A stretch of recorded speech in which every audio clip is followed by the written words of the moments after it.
A mother running for 18 months. A crime empire that never stops hunting. A Christmas Eve that changes everything. Elena Russo thought she could outrun her dead husband's family forever until the black SUV pulled up outside her motel room at dawn. Inside, Dominic Romano, the ruthless head of New York's most powerful crime dynasty.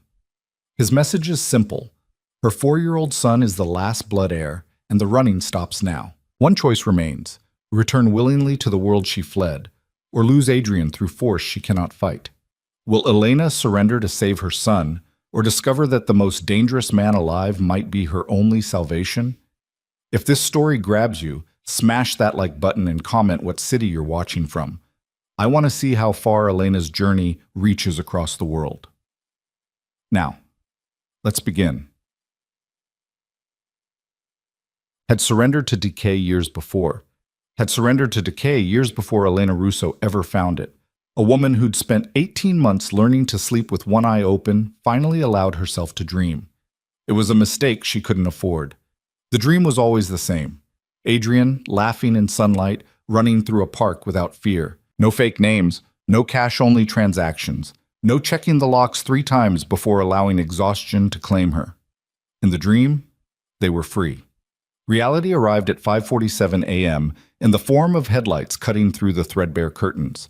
Elena's eyes snapped open, her body moving before consciousness fully returned. Muscle memory guided her hand beneath the pillow, where she kept the prepaid phone and the envelope containing $2,000 in small bills. Everything she owned that mattered, condensed into objects she could grab in 30 seconds. The headlights didn't pass. She was at the window in 3 silent steps, peering through the gap where the curtain met the wall. The black SUV sat in the parking lot like a predator that had finally cornered its prey. Engine running, windows tinted dark enough to hide whoever sat inside watching her room, her heart hammered against her ribs. Not again, please, not again. Mama? Adrian's sleepy voice cut through the darkness. Is it time to go? 4 years old and he already knew the drill. The thought sent ice through Elena's veins. Not the fear for herself, but the rage at what this life had stolen from him. A childhood, stability, the simple luxury of waking up in the same bed twice. Not yet, baby, she whispered, though her hands were already moving, stuffing their few belongings into the duffel bag she never fully unpacked. Go back to sleep. But Adrian was sitting up now, his dark eyes, so much like his father's, it sometimes hurt to look at him, tracking her movements with the solemn understanding of a child who'd learned too young that the world was not safe. Elena's mind raced through options like shuffling cards.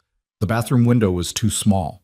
The front door was the only exit, and it faced the SUV. The phone in her hand felt heavy with possibility and futility. 911 would bring questions she couldn't answer, connections she couldn't risk. 18 months. 18 months of running, hiding, reinventing herself in forgettable towns with forgettable names. 18 months since she'd walked away from the funeral with Adrian's hand in hers and terror in her throat, knowing that the family would never let them go. Marco Russo had been dead 3 days when she'd learned the truth. Not about his death, a rival family's bullet, quick and final, but about the life he'd hidden from her. The legitimate import business had been a facade.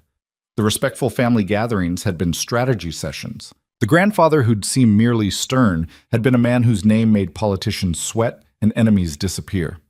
Marco had kept her ignorant deliberately, a calculated protection that became a cage. And when he died, that cage had shifted, its bars closing tighter around her and Adrian both. Elena had attended the funeral in the black dress Marco's mother had sent over, standing beside people whose smiles didn't reach their eyes. She'd held Adrian close while they lowered her husband into the ground, and she'd listened to the whispered conversations that ceased when she approached. The boy should stay with family. She doesn't understand our world. Marco's wishes don't matter now. She'd understood enough. By midnight that same night, she and Adrian had been on a bus heading west, her wedding ring sold for cash, her phone smashed and discarded. The knock on the motel room door shattered the memory. 3 measured raps. Patient. Inevitable. Elena's breath caught. Adrian made a small sound of fear, and she moved to him instinctively, placing herself between her son and whatever waited on the other side of that door. Mrs. Russo. The voice was male, deep, and carried the kind of authority that expected obedience. I know you're awake. I can see your shadow on the curtain. She said nothing. Her hand found Adrian's, squeezing reassurance she didn't feel. My name is Dominic Romano. I'm family. I'm here about Adrian. Romano. The name hit her like a fist. Not Russo, her dead husband's surname, but Romano. The name Marco's mother had used before marriage. The family name that carried weight in circles Elena had been sheltered from. The empire Marco had been born into and tried to protect her from. We need to talk, the voice continued. You can open the door, or I can open it for you. But either way, the running stops tonight. Elena's mind spun. Dominic Romano. She'd heard the name exactly once at the funeral, spoken in hushed tones by men in expensive suits. Marco's uncle, the head of the family after his father's death 2 years prior, a man whose reputation preceded him like winter before the storm. Go away, she called out, hating how her voice shook. We have nothing to discuss. A pause. Then, I'm not here to hurt you, Elena. May I call you Elena? No. I'm going to anyway. There was something almost amused in his tone, though the underlying steel never softened. Elena, it's 20 degrees below zero, and it's Christmas Eve. I've been traveling for 8 hours to find you. The least you can do is let me deliver my message in person rather than through a door. How did you find us? Does it matter? The question landed with the weight of inevitability. You've run to 14 different towns in 18 months. You've used 6 different names. You've worked cash jobs and lived in places like this. The disdain in his voice was palpable, because you thought it would keep you invisible. But Elena, you can't hide from family, and you can't change the fact that the boy in that room is my nephew's son, my blood. Adrian's hand tightened in hers. Elena looked down at him, saw the question in his eyes. What do we do, Mama? She'd spent 18 months protecting him. 18 months choosing flight over fight because she was one woman with no resources against an organization that had resources without limit. But standing here now, in this decaying room that smelled of mildew and defeat, Elena realized something she'd been avoiding since the day she ran. This moment had always been coming. If I open the door, she said slowly, you'll stay in the doorway. You don't come inside. Agreed. She took a breath that felt like swallowing glass, then moved to the door. Her hand trembled as she threw the deadbolt and turned the handle. The man who stood in the doorway made the cramped motel room feel even smaller by comparison. Dominic Romano was tall, easily 6'3", with the kind of presence that filled space before his body even entered it. He wore a black wool coat that probably cost more than every possession Elena owned combined, and beneath it, a suit that fit him like it had been sewn directly onto his frame.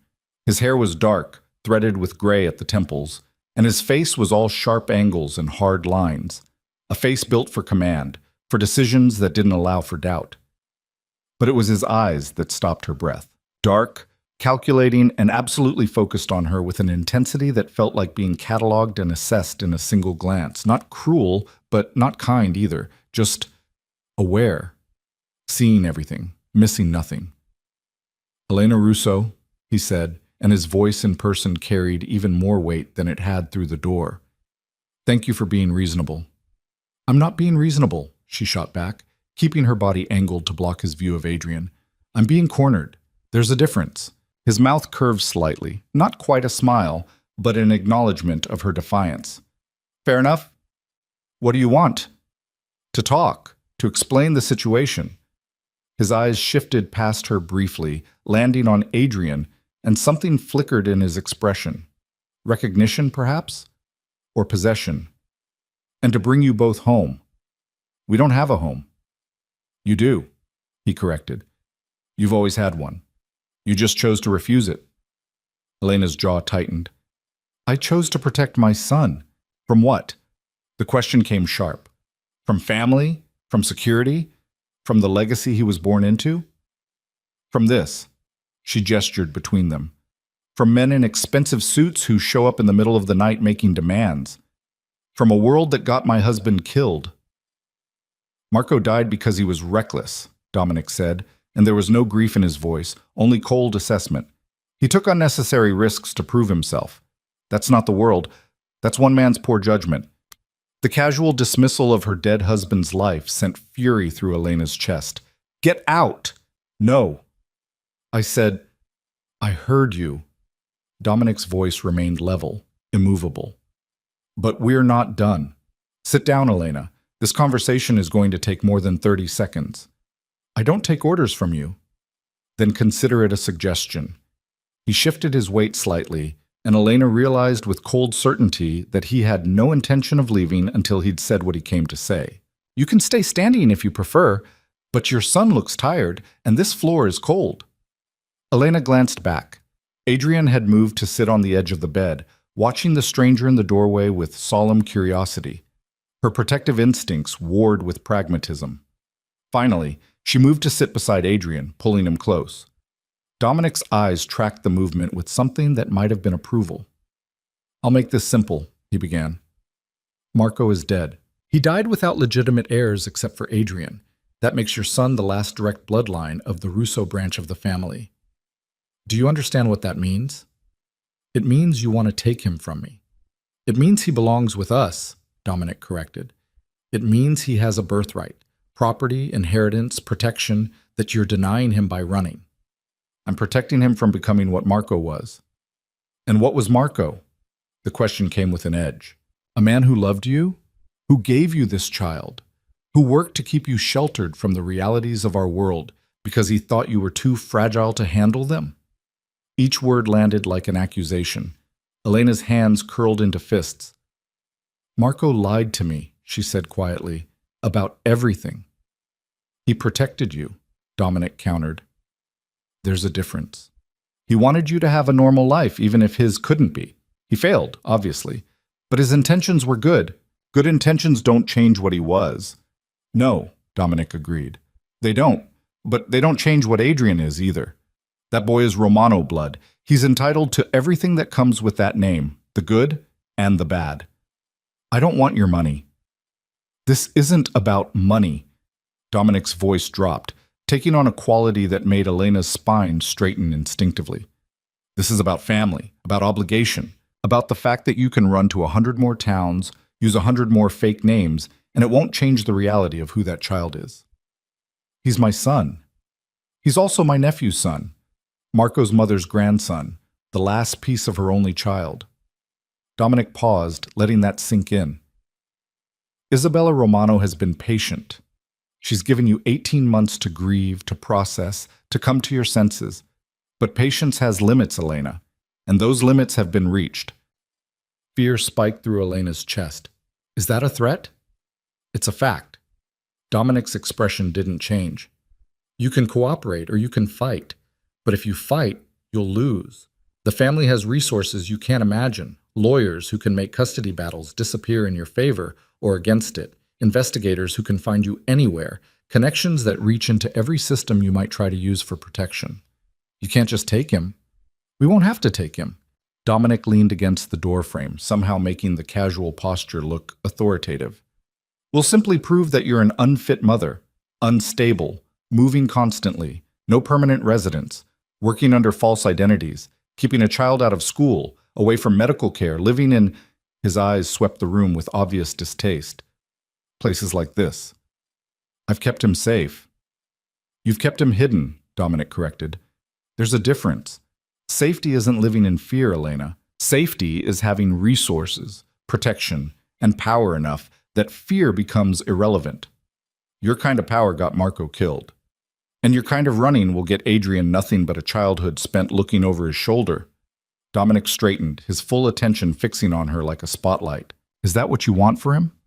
To grow up the way he has been? Always moving, never settling, learning that home is whatever room you can afford for a week? The words cut deeper than Elena wanted to admit. She looked at Adrian, saw him watching her with those two old eyes, and felt something crack in her chest. What do you want from me? She asked, and hated how defeated she sounded. Come back to New York, Dominic said simply. Let Isabella meet her grandson. Let Adrian know his family. Raise him in the world he was born into. And if I refuse? Then we pursue legal custody. It won't be pleasant, and you won't win. But you'll force us to take the hard path. and that will make the eventual outcome much more difficult for everyone, especially Adrian. Elena's hands shook. She pressed them against her knees, trying to steady herself. You're asking me to surrender. I'm offering you a choice.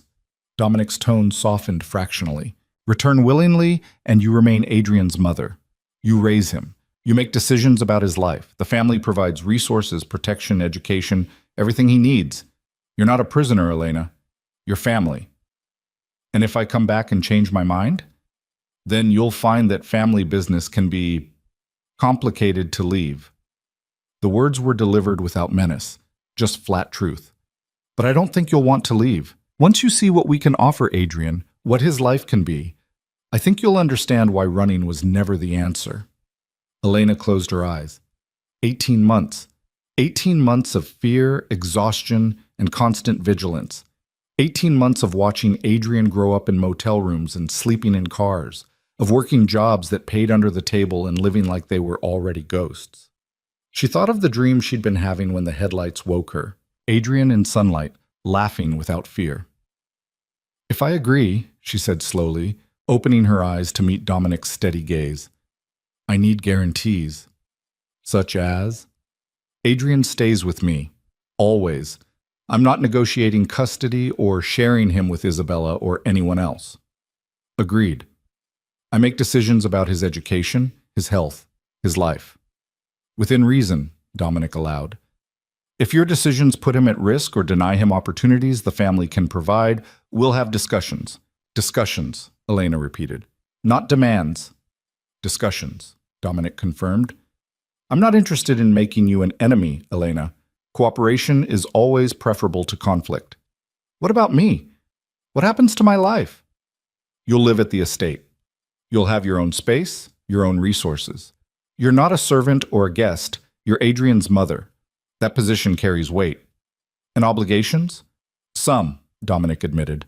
You'll be expected to attend family functions, to present a united front, to understand that what you do reflects on the family, but you won't be asked to participate in business that makes you uncomfortable. Elena wanted to laugh at the careful phrasing. Business that makes me uncomfortable.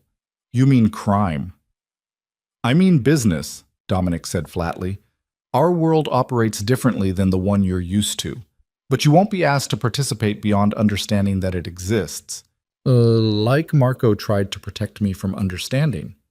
Marco was a fool, Dominic said bluntly. He thought he could have two separate lives, the family business and a normal marriage. It was never going to work. But his mistakes don't have to be yours. I'm offering you honesty, Elena, full knowledge of what you're walking into. And what am I walking into? Dominic studied her for a long moment. Power, he said finally. Legacy. Protection. A world where Adrian will want for nothing, where his name opens doors instead of forcing him to hide, but also obligation, expectation, and the understanding that family loyalty isn't optional. That sounds like a prison with better furniture. That sounds like every family on Earth, Dominic countered. The only difference is scale and stakes. Elena's laugh came out bitter. The stakes being life and death. Sometimes, Dominic acknowledged. But isn't that already true? You're running from us. But what happens when you run into someone else's territory? When some other family decides that Marco's widow and son are useful leverage? You think hiding protects you, but it just makes you vulnerable to different threats. The truth of it settled over Elena like snow, cold, heavy, and impossible to brush away. I need time to think, she said. You have until dawn. Dominic checked his watch. It's 6 o'clock now. The sun rises at 7:43. When it does, I'm leaving for the airport. You and Adrian can be on the plane with me, or I can leave alone and let the lawyers handle the rest. That's not enough time. It's more than enough time to acknowledge what you already know. Dominic's eyes held hers. You can't keep running, Elena. And even if you could, do you want to? Look at your son and tell me honestly, is this the life you want for him? Elena looked at Adrian. He'd curled against her side, thumb in his mouth, a habit he'd reverted to 6 months ago when they'd had to leave Cleveland in the middle of the night. His clothes were clean but worn, his shoes had holes in them, and his eyes held a wariness that no 4-year-old should possess. She thought of the dream again, sunlight and laughter. If I do this, she whispered, if I agree to come back, I need to know one thing. What? Why? Elena met Dominic's gaze directly. Why does it matter so much? You said it yourself. Marco was reckless. He died because of his own choices. Why do you care about his son? For the first time since he'd appeared in her doorway, something shifted in Dominic's expression. Not softness, exactly, but something human beneath the armor. Because family is all we have, he said quietly.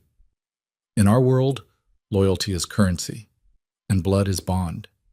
Adrian is the last piece of my nephew, the last piece of my sister's only child. He's not just a child, Elena. He's continuity, legacy, the proof that what we build survives beyond us. That's a lot of weight for a 4-year-old. He won't carry it alone. Dominic's voice carried absolute certainty. He'll have the family, resources, protection. And if you come willingly, he'll have you, the one person who actually loves him, rather than what he represents. The admission surprised her. You don't love him. I don't know him, Dominic corrected. Love requires knowing someone, but I value him. I value what he is and what he can become. And I respect you enough to be honest about that distinction. Elena wanted to hate him for the coldness of it, but there was something almost refreshing in his directness. No false sentiment, no manipulation, just clear truth. I need to talk to Adrian, she said. Dominic nodded. I'll wait in the car. You have until sunrise. He turned to leave, then paused. Elena? What? For what it's worth, I respect what you've done. 18 months of running, protecting your son. It took courage. Misguided courage, perhaps, but courage nonetheless. That strength will serve you well in our world. Use it wisely. Then he was gone, the door closing behind him with a soft click that somehow felt more final than a slam. Elena sat in the silence, feeling Adrian's weight against her side and the weight of the decision crushing down on her shoulders. Mama? Adrian's voice was small. Who was that man? Family, Elena said, the word tasting strange on her tongue. He's your father's uncle. Is he bad? The question froze her. Was Dominic Romano bad? By conventional morality, almost certainly, but by the morality of survival, of protection, of being powerful enough that the world bent to accommodate you rather than crushing you beneath its weight. I don't know, baby, she admitted, but I think he might be necessary. Adrian considered this with the seriousness he brought to everything. Are we going with him? Would you want to? Elena asked. If we did, we'd stop moving. We'd have a real home. You'd go to school, have your own room, Would you be there? The simplicity of it broke something in her chest. After 18 months of running, of fear, of uncertain futures, what Adrian needed wasn't safety or wealth or legacy. He needed her. Yes, Elena promised. If we go, I'll be there. Always. Then I don't mind. Elena pulled him close, breathing in the scent of his hair and fighting back tears. How had this become her life? How had she gone from an ordinary woman with ordinary dreams to someone making impossible choices in a freezing motel room on Christmas Eve? But she knew the answer. She'd married into this world without knowing it. She'd borne a child who carried this world in his blood, and now that world had come to collect what it considered its own. The question wasn't whether she could keep running. The question was whether running had ever been anything but delayed surrender. Elena stood, moving to the window. Outside, dawn was beginning to paint the eastern sky with pale light. The SUV sat motionless in the parking lot, patient and inevitable. She thought of Isabella Romano, the cold matriarch who'd stood dry-eyed at her son's funeral. She thought of the estate Marco had mentioned once or twice, casual references to the family house that Elena now understood meant something far grander than she'd imagined. She thought of lawyers and legal battles, of resources she couldn't match and power she couldn't fight. But mostly, she thought of Adrian, of the childhood he deserved and the future he could have if she made the right choice. Or the hard choice. Or possibly they were the same thing. When the sun finally broke the horizon, Elena Russo made her decision. She packed their few belongings in silence, moving with the efficiency of long practice. Adrian watched from the bed, accepting this sudden departure the way he'd accepted the previous 14. But this time, when Elena took his hand and opened the door, they didn't slip away into anonymous mourning. They walked directly toward the black SUV. Dominic Romano stood beside the vehicle, watching her approach with an expression that revealed nothing. But when she stopped in front of him, meeting his eyes with all the defiance she had left, something flickered in his gaze that might have been respect. "I have conditions," Elena said. "I'm listening." "Adrian's education is my choice. His friends, his activities, his life outside family obligations, I decide." "Agreed. I want my own space in the estate. Private. Mine and Adrian's. You'll have an entire wing. And if I decide this isn't working, if I decide the family is dangerous for Adrian, I want your word that you won't stop me from leaving." Dominic was quiet for a long moment. Then, "I can't give you that." Elena's jaw tightened. Then, "But," he continued, "I can give you this. If you genuinely believe Adrian is in danger, come to me first, before you run. Let me address the threat. If I fail to protect him, then you have my word I won't pursue you when you leave." It wasn't what she'd asked for, but it was more than she'd expected. "One more thing," Elena said. "What?" "You said family loyalty isn't optional, but it goes both ways. If I'm doing this, if I'm giving up everything to come back, then I'm not a guest or a convenience. I'm family. That means I get respect, not just tolerance." Dominic's mouth curved into something that was almost a smile. "You're already showing more spine than half the family. That'll earn you respect faster than any demand." He opened the car door, gesturing for them to enter. Elena took one last look at the motel, at room 112, where she'd made the decision that would change everything. Then she lifted Adrian into the SUV and climbed in after him. The door closed with the solid thunk of expensive engineering. Inside, the vehicle was warm, leather-scented, and utterly foreign. Adrian's eyes went wide, taking in details. The screens built into the seats, the polished wood trim, the sheer space of it. "Mama," he whispered, "is this ours?" Before Elena could answer, Dominic slid into the seat across from them. "No," he told Adrian, his voice gentling slightly, "but you are mine, and that means everything I have is yours." The possessiveness in the statement should have frightened Elena. Instead, she felt something else. A strange, dangerous hope that maybe, just maybe, surrendering didn't have to mean losing. The SUV pulled out of the parking lot as snow began to fall again, covering their tracks. Behind them, room 112 of the Pinewood Motel stood empty, already forgetting the woman and child who'd hidden there. Ahead, New York waited, a city of power, shadows, and a family that never forgot anything. And somewhere between the past she was leaving and the future she'd chosen, Elena Russo began the hardest journey of all, the one that led home. The private jet felt like entering another dimension, one where money had rewritten the laws of physics and comfort. Elena had seen luxury before in her marriage to Marco, but this was different. This wasn't trying to impress. This was simply existing at a level where ordinary concerns didn't apply. Adrian's hand gripped hers tighter as they climbed the stairs, his eyes wide with wonder and uncertainty. The flight attendant who greeted them wore a smile that was professionally warm but didn't quite reach her eyes. The look of someone who'd learned not to ask questions about the passengers she served. "Mr. Romano, welcome aboard. We'll be ready for departure in 10 minutes. Dominic nodded, then gestured Elena and Adrian toward the cabin. "Take any seat you like. The flight is just under 3 hours." The interior was all cream leather and polished wood, configured more like a living room than an airplane. Adrian immediately gravitated toward the window seat, pressing his face against the glass to watch the ground crew. Elena remained standing, feeling displaced in this world of casual wealth. Does the family always travel like this? When necessary. Dominic shrugged out of his coat, revealing the perfectly tailored suit beneath. Commercial flights create complications. Security, privacy, schedules. This is simpler. Simpler, Elena repeated, the word tasting absurd in her mouth. She'd spent 18 months calculating whether she could afford an extra night in a motel, and he called a private jet simpler. Dominic caught the tone in her voice, and something shifted in his expression. You'll adjust. Most people do. Most people you kidnap and force onto planes? Most people I bring into the family, he corrected without heat. Though I'll note that you walked onto this plane voluntarily, that makes this a choice, not a kidnapping. A choice made under duress isn't really a choice. No, Dominic agreed, settling into a seat across from her. But it's still better than no choice at all. And I'm giving you more options than most people in your position would receive. The casual acknowledgement of his power should have frightened her.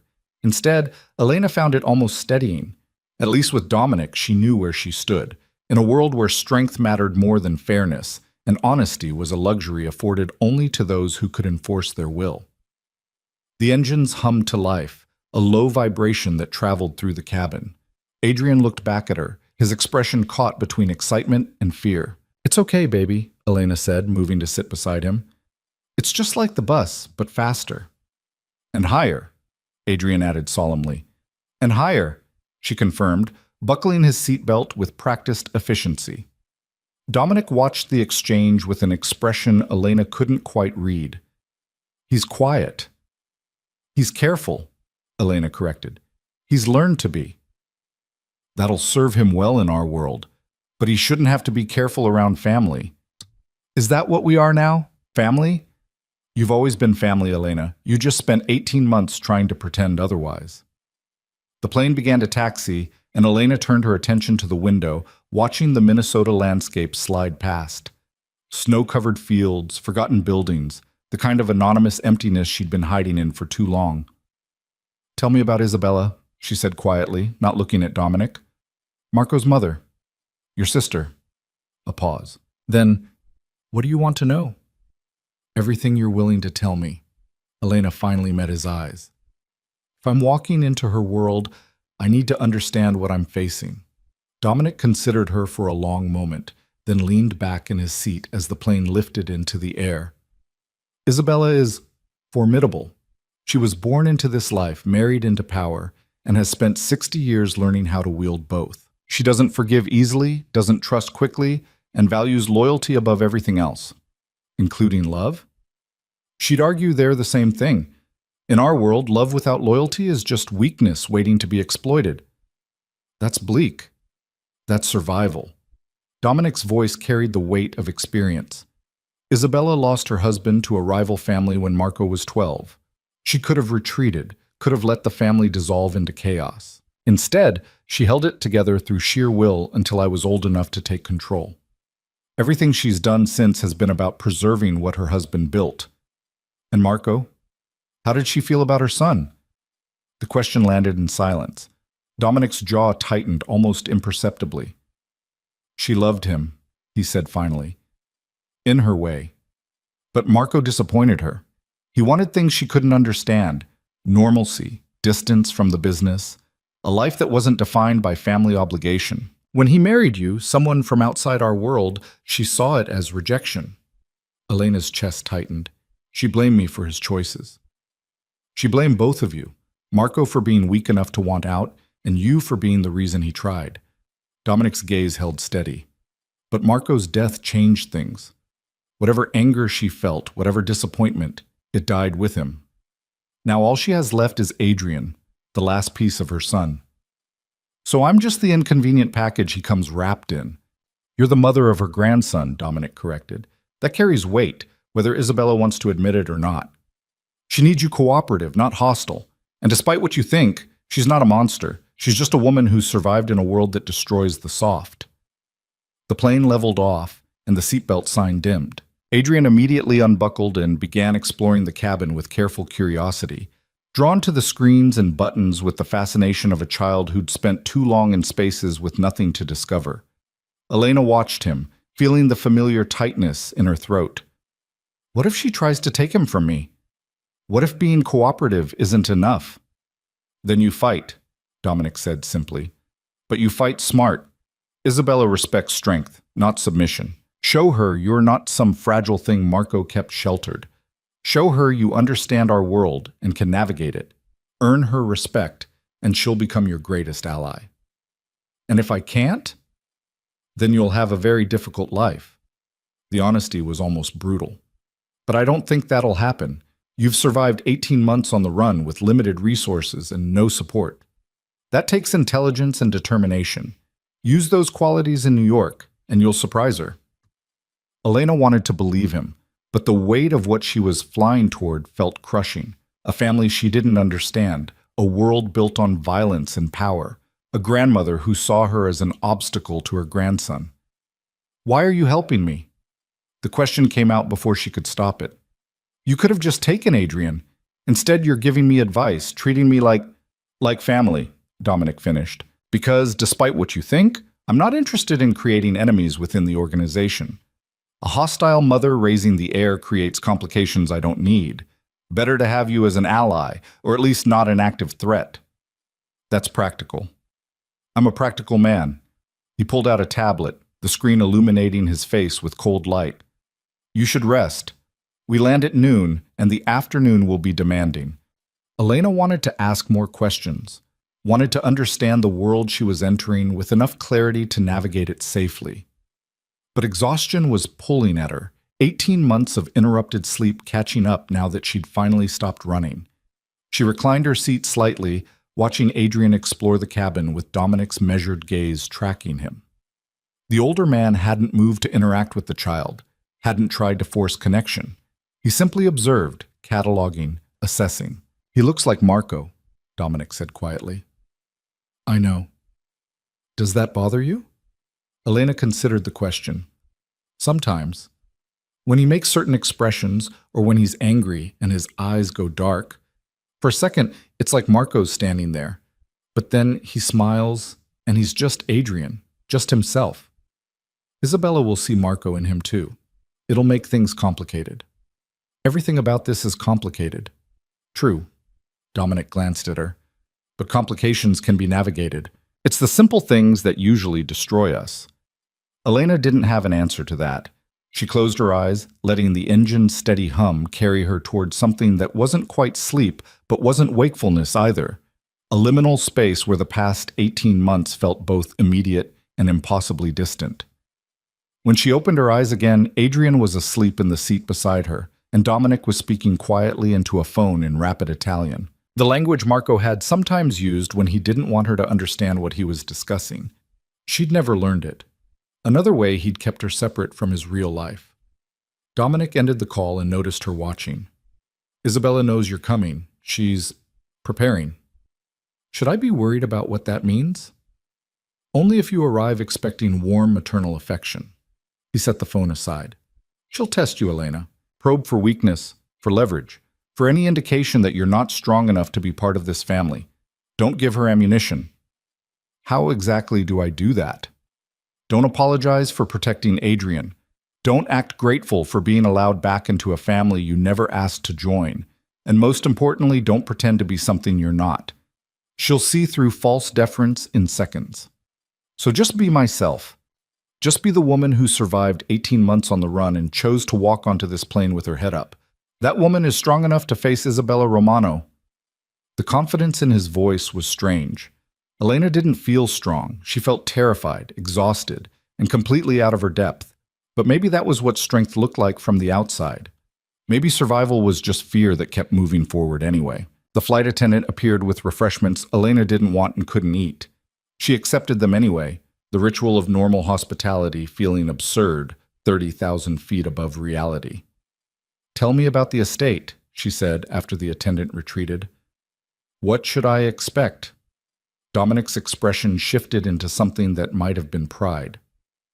"The main house was built in 1924, renovated 3 times since. 40 rooms, 20 acres, security that rivals most government facilities. Isabella has the east wing, I have the west. The central areas are common space, dining room, library, offices. And where will Adrian and I be?" "The north wing. It was being prepared for Marco and his family before he died. It's been empty since." He paused. "Isabella will likely find symbolic meaning in you occupying those rooms. Use that." "Use it how?" "Let her believe she's giving you what Marco wanted for you. It creates the illusion of generosity while actually just acknowledging reality." Dominic's smile was thin. "Politics is about managing perceptions, Elena. The truth matters less than what people believe about the truth." The cynicism should have repelled her. Instead, she filed it away as useful information. If this was the world Adrian would grow up in, she needed to understand its rules. "What about the rest of the family? Who else will I meet?" Cousins, mostly. Associates. People connected to the business in various capacities. Dominic's tone suggested the topic wasn't worth deep discussion. Most of them don't matter. They'll defer to Isabella and me, and by extension, they'll defer to you as Adrian's mother. That simple? Hierarchy usually is. Complexity comes from people fighting their place in it. The plane began its descent, and Elena's stomach dropped with it. Below, New York emerged from the clouds, a sprawl of steel and stone that looked nothing like the small towns she'd been hiding in. Adrian stirred awake, rubbing his eyes. "Mama? Are we there?" "Almost, baby." He pressed his face to the window, taking in the impossible density of the city. "It's big." "Very big," Elena agreed, "and very different from where we've been." "Will I like it?" The question pierced her. "I hope so." Dominic leaned forward slightly. "Adrian, have you ever had your own room? Your own bed that's just yours?" The boy shook his head, eyes wide. "You will now," Dominic said. "A room bigger than most of the places you've been staying, with toys, books, anything you want." "Anything?" Adrian's voice carried careful hope, the kind that came from learning not to expect too much. "Anything," Dominic confirmed. Then to Elena, "I took the liberty of having children's furniture and supplies brought in. If the selections aren't appropriate, they can be changed." The casual expense of it, furniture bought and delivered on speculation, made Elena's head spin. That wasn't necessary. It was efficient. Adrian needs a proper room, and I wasn't going to wait for you to arrive to set it up. The plane touched down with barely a tremor, and Elena's hands clenched on the armrests. This was it. The moment where theory became reality, where the choice she'd made in that frozen parking lot became irrevocable. A black car waited on the tarmac, even larger and more imposing than the SUV in Minnesota. The driver stood beside it, ramrod straight, his expression neutral but his eyes sharp. The look of security that was always aware, always assessing. "That's Marcus," Dominic said as they descended the stairs into cold December air. "Head of personal security. He'll be assigned to you and Adrian. I don't need a bodyguard.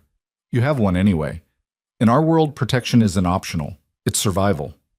Dominic nodded to Marcus, who opened the car door with practiced efficiency.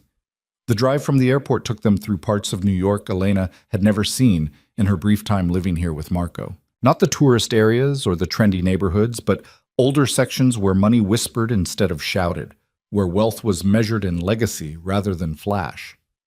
Adrian sat glued to the window, watching the city pass with wide-eyed fascination. Elena kept one hand on his shoulder, anchoring herself with his presence. "How much did Marco tell you about the family?" Dominic asked. "Almost nothing. He said his parents were gone, that he had extended family but wasn't close to them. He made it sound like normal distance, not—" She gestured at the car, the security, the unspoken power surrounding them. "He was protecting you. Badly, as it turned out, but the intention was there. Protection through lies isn't protection." "No," Dominic agreed. "It's just postponing the inevitable." But Marco never learned that lesson. He thought he could have both worlds, the family and the fantasy. It cost him everything. The words hung heavy in the air until Adrian broke the silence. "Mama, what's that building?" Elena looked where he was pointing, a massive structure of stone and iron, all Gothic arches and deliberate intimidation. "That's a church, baby." "We're not going there," Dominic said quickly. "We're going home."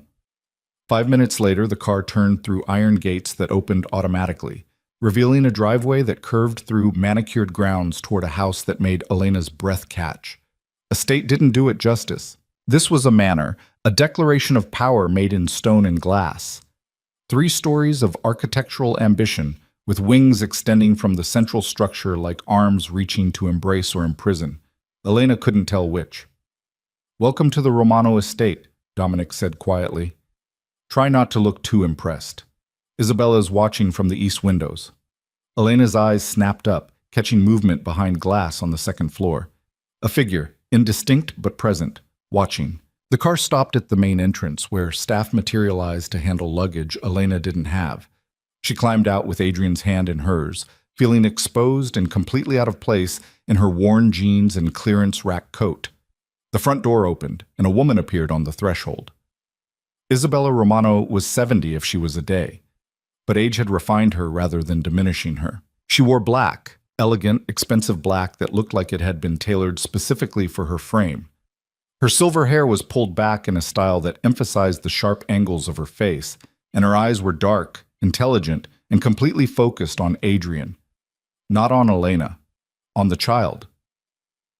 "Isabella," Dominic said, his tone formal. "May I present Elena and Adrian Russo?" Those dark eyes shifted to Elena for just a moment, cataloging, assessing, judging in a single glance. Then they returned to Adrian with something that might have been hunger. "So," Isabella said, her voice carrying an accent that 60 years in America hadn't entirely erased. "This is my grandson." Adrian pressed closer to Elena's leg, suddenly shy in the face of this formidable stranger. Elena felt her protective instincts surge, but she forced herself to remain calm. "Say hello, Adrian." "Hello," the boy whispered. Isabella's expression didn't soften, but something shifted in her eyes. Recognition, perhaps, or possession. "He has Marco's eyes," she said quietly. Then, to Elena, "And you are the woman who kept him from me for 18 months. The accusation hung in the cold air. Elena met Isabella's gaze directly, refusing to look away first. "I'm the woman who protected him," she said evenly. "The same thing I'll keep doing now." A silence stretched between them, tension building like pressure before a storm. Then Isabella's mouth curved into something that wasn't quite a smile. "Come inside," she said. "It's too cold for the child out here. We have much to discuss." She turned and walked into the house, clearly expecting to be followed. Dominic touched Elena's elbow lightly. "Not bad," he murmured. "She was testing you. You passed the first round. There'll be more rounds, many more, but you're still standing, and she didn't slam the door in your face. In Isabella's world, that counts as a warm welcome." Elena tightened her grip on Adrian's hand and walked into the Romano estate, feeling the weight of history and power settle over her shoulders like a cloak she hadn't asked to wear but couldn't remove. The entrance hall was exactly what she'd expected. Soaring ceilings, marble floors, art that probably cost more than most houses. But it was the atmosphere that struck her most. Not warmth or welcome, but order, control. Everything in its designated place, nothing left to chance. Isabella led them through corridors that seemed designed to disorient, finally reaching a sitting room that managed to be both elegant and intimidating. She settled into a high-backed chair that looked more like a throne, then gestured to the sofa opposite. "Sit." It wasn't a request. Elena sat, pulling Adrian close beside her. Dominic remained standing near the door, positioned between observer and participant. 18 months, Isabella began without preamble. 18 months you kept my grandson hidden. 18 months of wondering if he was safe, if he was cared for, if he even still lived. "He was always safe," Elena said firmly. "I made sure of that." "Safe?" Isabella's voice carried sharp edges. "Safe in motel rooms and temporary housing? Safe without proper medical care or education? Safe living like fugitives?"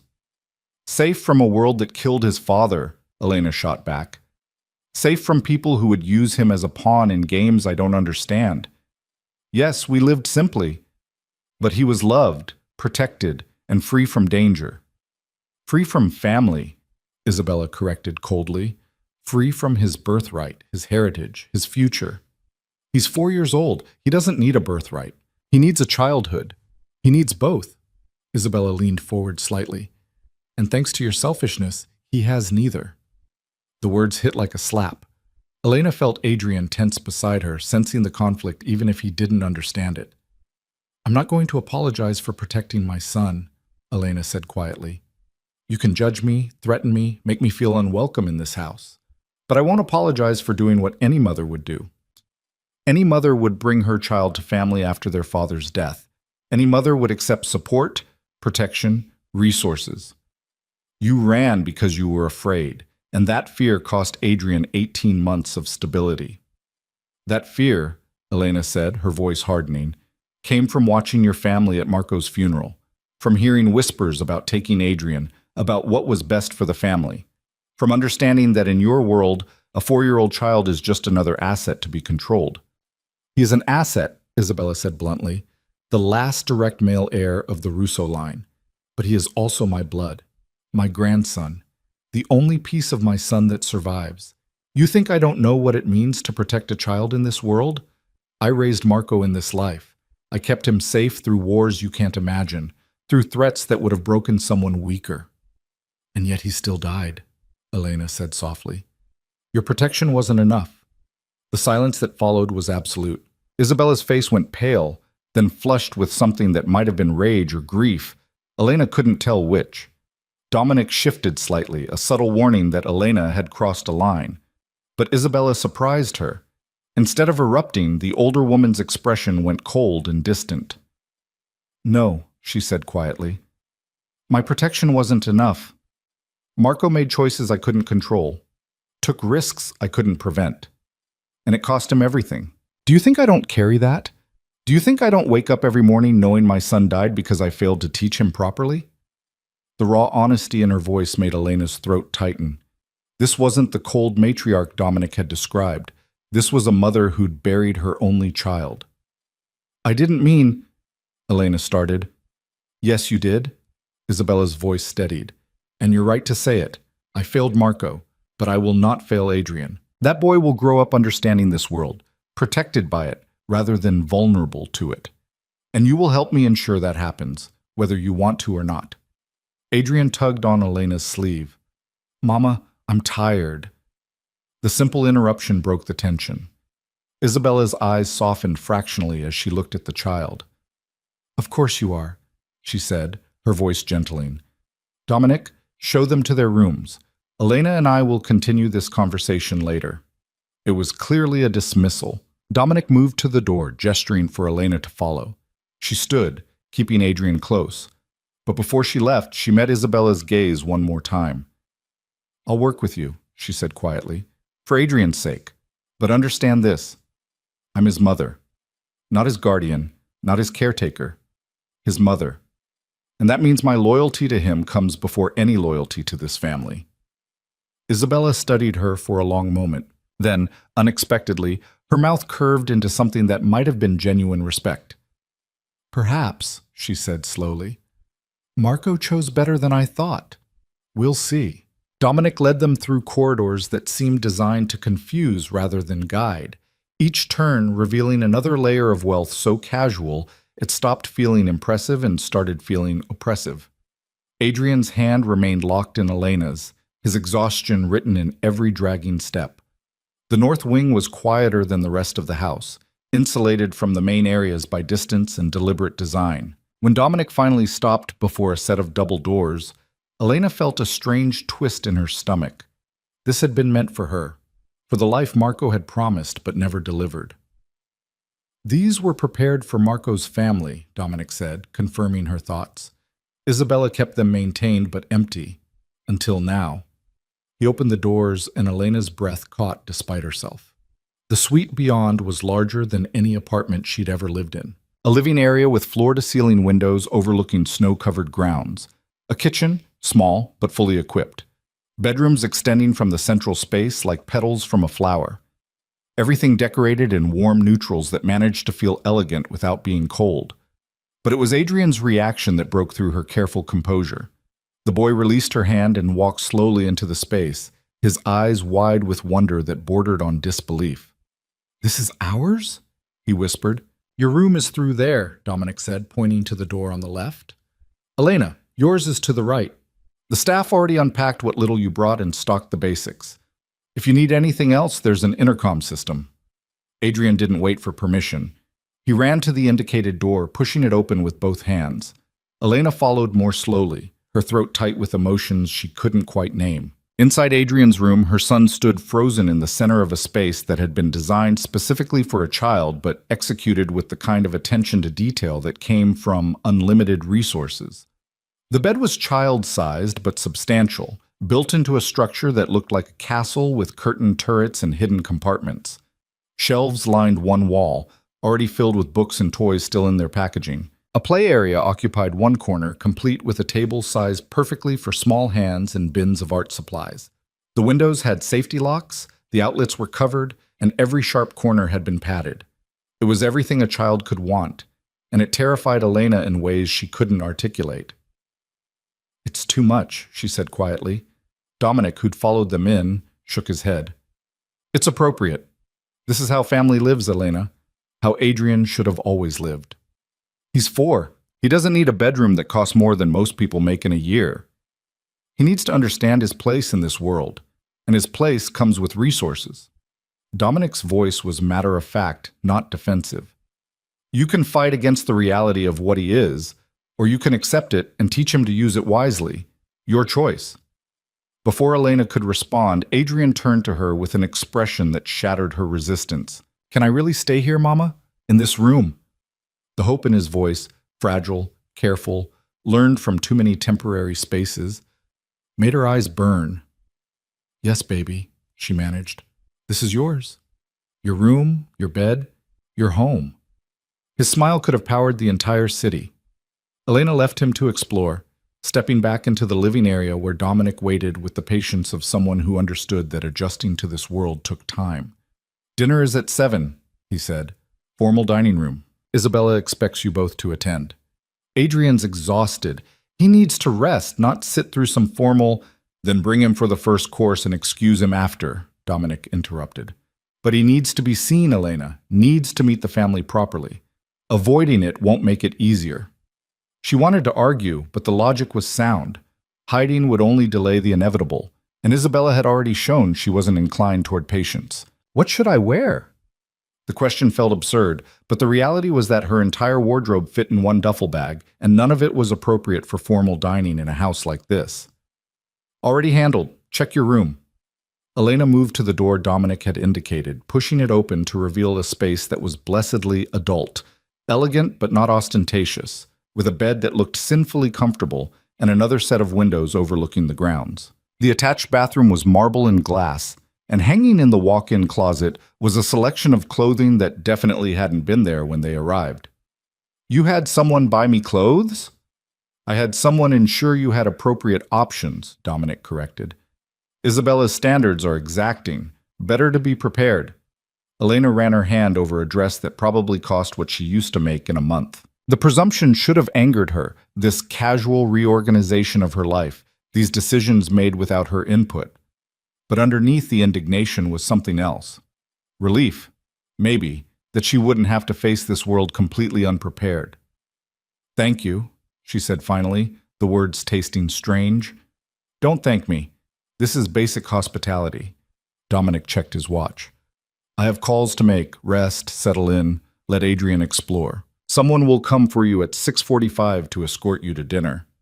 He left without waiting for acknowledgement, and Elena was alone in the quiet of the suite, with only the sound of Adrian's delighted discoveries filtering through from his room. She sat on the edge of her new bed, feeling the weight of the past 24 hours settle over her like snow. Yesterday morning, she'd been in Minnesota, convinced she could keep running forever. Now she was in a mansion in New York, wearing borrowed clothes, preparing to have dinner with the family she'd spent 18 months avoiding. The transformation felt surreal, dizzying. Her phone, the prepaid one she'd been using, sat in her pocket like a reminder of who she'd been. She pulled it out, staring at the blank screen. No calls to make, no one to contact. The Elena who'd run had been alone by necessity, isolated by fear. This Elena had resources, protection, but also expectations, obligations, and the watchful eyes of a family that saw Adrian as theirs. A soft knock interrupted her thoughts. Elena tensed, then forced herself to relax as a woman in her 50s appeared in the doorway, her expression professionally neutral. "Mrs. Russo? I'm Margaret, head of household staff. Mr. Romano asked me to check if you need anything." "I'm fine, thank you." Margaret's eyes traveled over Elena with the assessing gaze of someone who'd spent decades reading people. "I took the liberty of having a light meal sent up. You haven't eaten since the plane, and dinner isn't for several hours. It's in the kitchen area." The observation was stated without judgment, but Elena felt the underlying message. This household noticed everything. Her movements, her needs, her habits would all be cataloged and reported. "That's thoughtful," Elena said carefully. "Also, if you'd like someone to stay with Adrian while you rest or bathe, I can arrange it. There's a nanny on staff." "Well, no." The word came out sharper than intended. Elena softened her tone. Thank you, but no. I'll take care of Adrian myself. Something shifted in Margaret's expression, not disapproval, but understanding. Of course, but the offer stands if you change your mind. Mrs. Romano can be exacting about evening appearances. You'll want time to prepare. The warning was subtle, but clear. Elena nodded her thanks, and Margaret withdrew with the silent efficiency of staff who'd learned not to intrude on family matters. Alone again, Elena checked on Adrian. He'd climbed into the castle bed and was examining one of the books, his eyes already heavy with the exhaustion he'd been fighting. She sat beside him, running her fingers through his dark hair. Do you like your room, baby? It's the best room ever, he said solemnly. Is it really mine? We're not leaving tomorrow? The question broke her heart. We're not leaving. This is home now. Promise? Elena pulled him close, breathing in the familiar scent of his shampoo, the cheap bottle she'd been buying at dollar stores for months. I promise. He was asleep within minutes, his small body finally releasing the tension of constant vigilance. Elena tucked him in carefully, then returned to her own room to face the reality of preparing for dinner. The closet held more options than she'd expected. Not just formal wear, but casual clothing, shoes in her exact size, even jewelry that managed to be tasteful rather than ostentatious. Someone had studied her carefully, assessed her measurements and style with precision. The level of attention was both impressive and unsettling. She selected a dress in deep blue, elegant enough for formal dining, but not so elaborate that she felt like she was playing dress-up. The fit was perfect, of course. Everything in this house was perfect, controlled, managed. The bathroom offered more luxury, heated floors, a shower with water pressure that felt like a massage, products that probably cost more per ounce than she used to spend on groceries. Elena let herself sink into the hot water, washing away 18 months of cheap motel soap and the constant grime of running. When she emerged, wrapped in a towel that was softer than any blanket she'd owned, she caught her reflection in the mirror and barely recognized herself. The woman looking back had slept in a real bed, eaten proper food, bathed in luxury. The hunted look that had become permanent in her eyes had faded slightly, replaced by something else. Not quite belonging, but not quite the outsider anymore either. She dried her hair with the expensive dryer provided, applied minimal makeup from the selection that had appeared in the bathroom drawers, and slipped into the blue dress. The woman in the mirror looked like she could navigate Isabella Romano's dining room. Whether she actually could remained to be seen. At precisely 6:45, another knock announced the escort Dominic had promised. This time it was a younger man, professionally dressed, his posture suggesting security more than household staff. Mrs. Russo, I'm here to take you to dinner. Elena woke Adrian gently, helping him into fresh clothes from the wardrobe that had been stocked in his room. He was still drowsy, leaning against her as they followed their escort through the maze of corridors. The formal dining room was everything Elena had dreaded. A table that could seat 20, set with china and crystal that probably required insurance policies. Isabella sat at the head, already present, her black dress making her look like a queen holding court. Dominic occupied the seat to her right, and several other people Elena didn't recognize filled the remaining chairs. All conversation stopped when she entered. Isabella's eyes tracked her movement with predatory focus, assessing the dress, the hair, the way Elena carried herself, looking for weakness, for cracks in the facade. Elena, Isabella said, her tone giving nothing away. Please sit. You as well, Adrian. Adrian. The indicated seats were halfway down the table, close enough to be included, far enough to know their place. Elena settled Adrian beside her, hyper-aware of every eye watching them. Family, Isabella continued, gesturing around the table.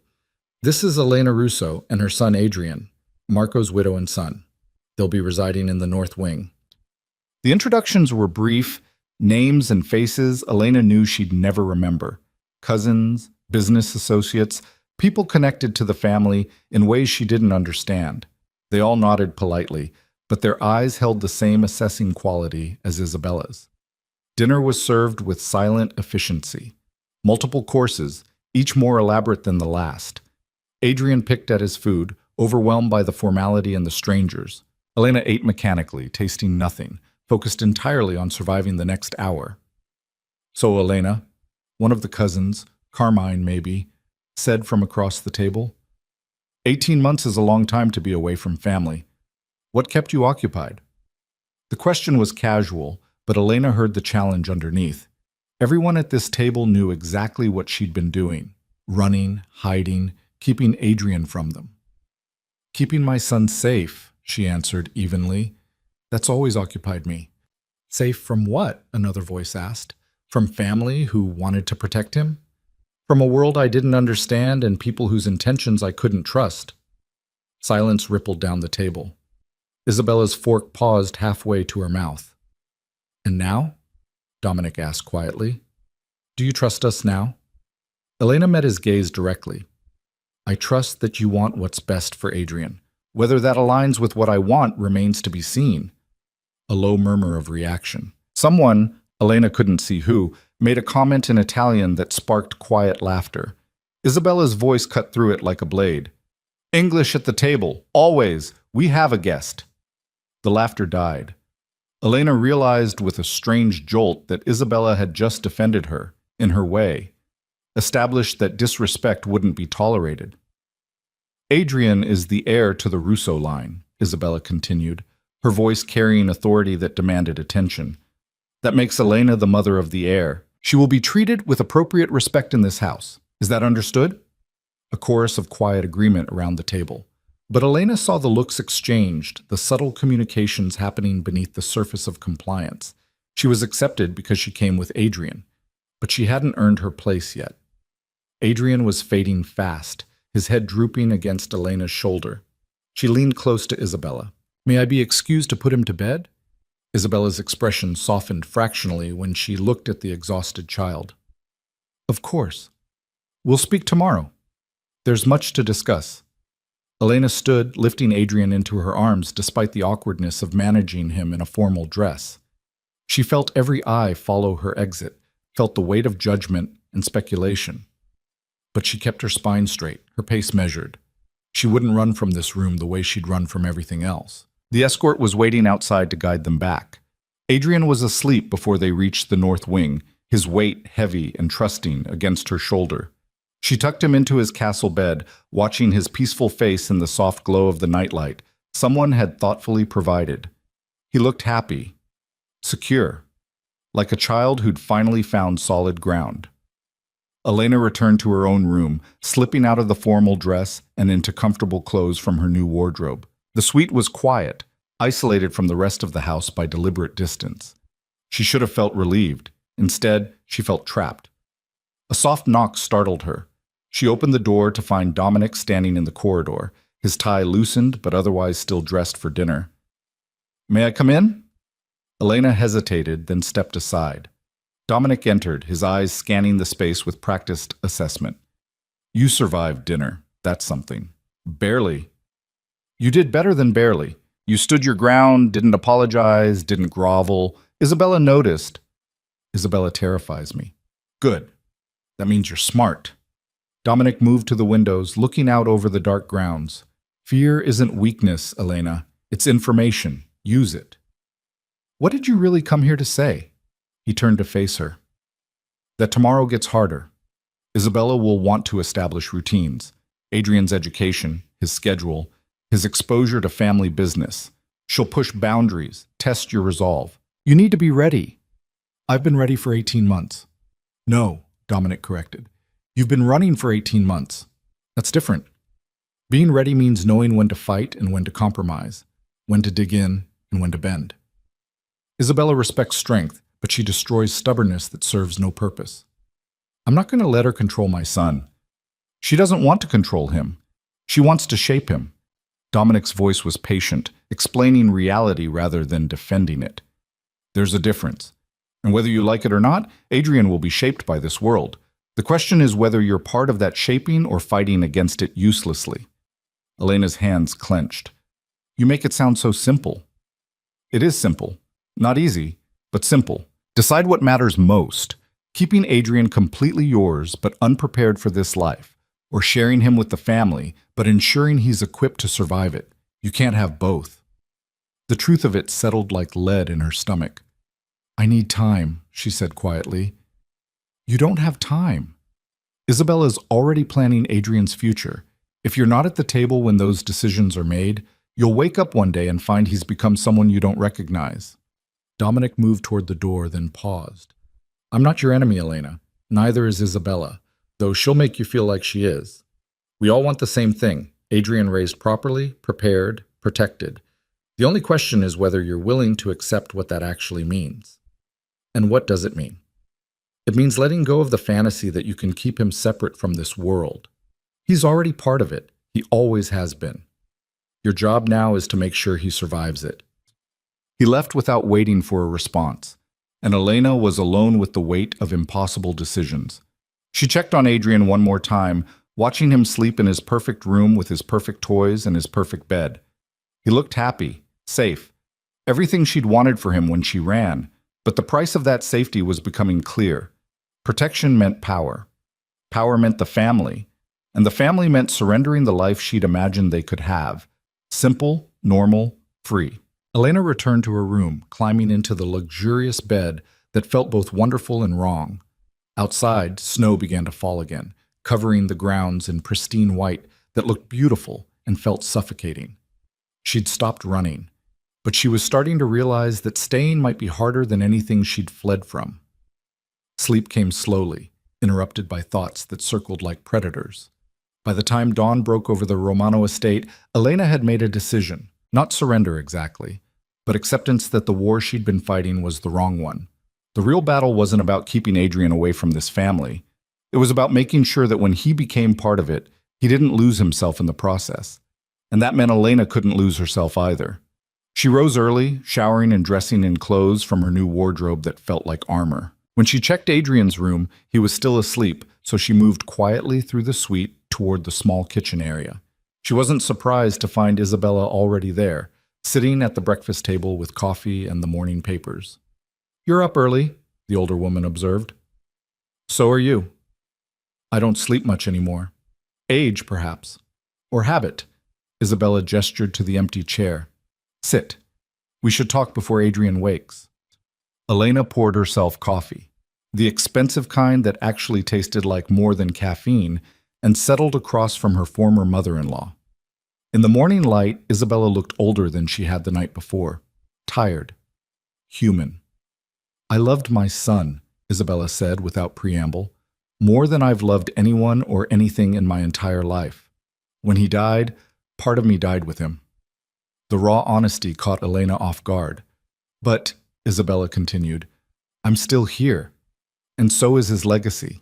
Adrian is all that remains of Marco. I need you to understand what that means to me.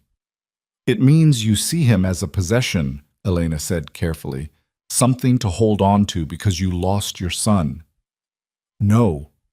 Isabella's eyes flashed. It means I see him as continuation, as proof that Marco's life meant something beyond the waste of his death. But I also see him as a child who deserves better than what you've been giving him. I've given him everything I could. Love and protection, yes, but not stability, not preparation, not understanding of what he is. Isabella leaned forward. You think you're protecting him by keeping him separate from this family, but you're just making him vulnerable. Vulnerable to what? To everything. This world doesn't forgive ignorance, Elena. Marco learned that too late. He thought he could straddle both worlds, family and fantasy. It destroyed him. Don't make the same mistake with Adrian. Elena's coffee had gone cold in her hands. What are you asking me to do? Stop fighting us. Stop acting like we're the enemy when we're actually his greatest protection. Isabella's voice lost its hard edge. I'm not trying to take him from you. I'm trying to give him what he needs to survive the world he was born into. And what does he need? Education in our ways, understanding of power and how it works, connections that will protect him when I'm gone and Dominic is gone and you're gone, a foundation that lasts longer than any single life. The vision Isabella painted was seductive and terrifying in equal measure, a childhood of privilege and preparation, of understanding rather than ignorance, but also a childhood shaped by this family's values, by their world's brutal logic. I want to be part of those decisions, Elena said finally. Not just informed after the fact, actually part of them. Something shifted in Isabella's expression. That can be arranged. If you prove you understand what's required. And what's required? Loyalty. Not blind obedience, but genuine commitment to Adrian's future within this family. Can you give me that? Elena thought of Dominic's words the night before, about fighting the right battles, about choosing what mattered most. Yes, she said quietly, but with conditions. Isabella's eyebrows rose. You're negotiating with me? I'm establishing boundaries. There's a difference.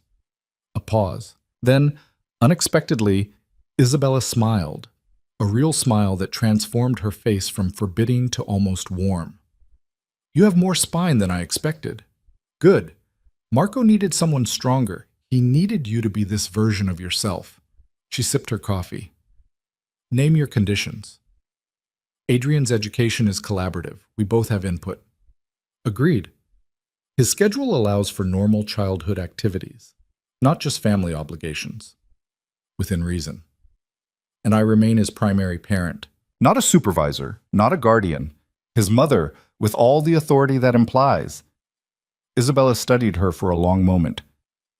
You'll find that authority in this family is earned, not granted. But I won't undermine your role if you don't undermine mine.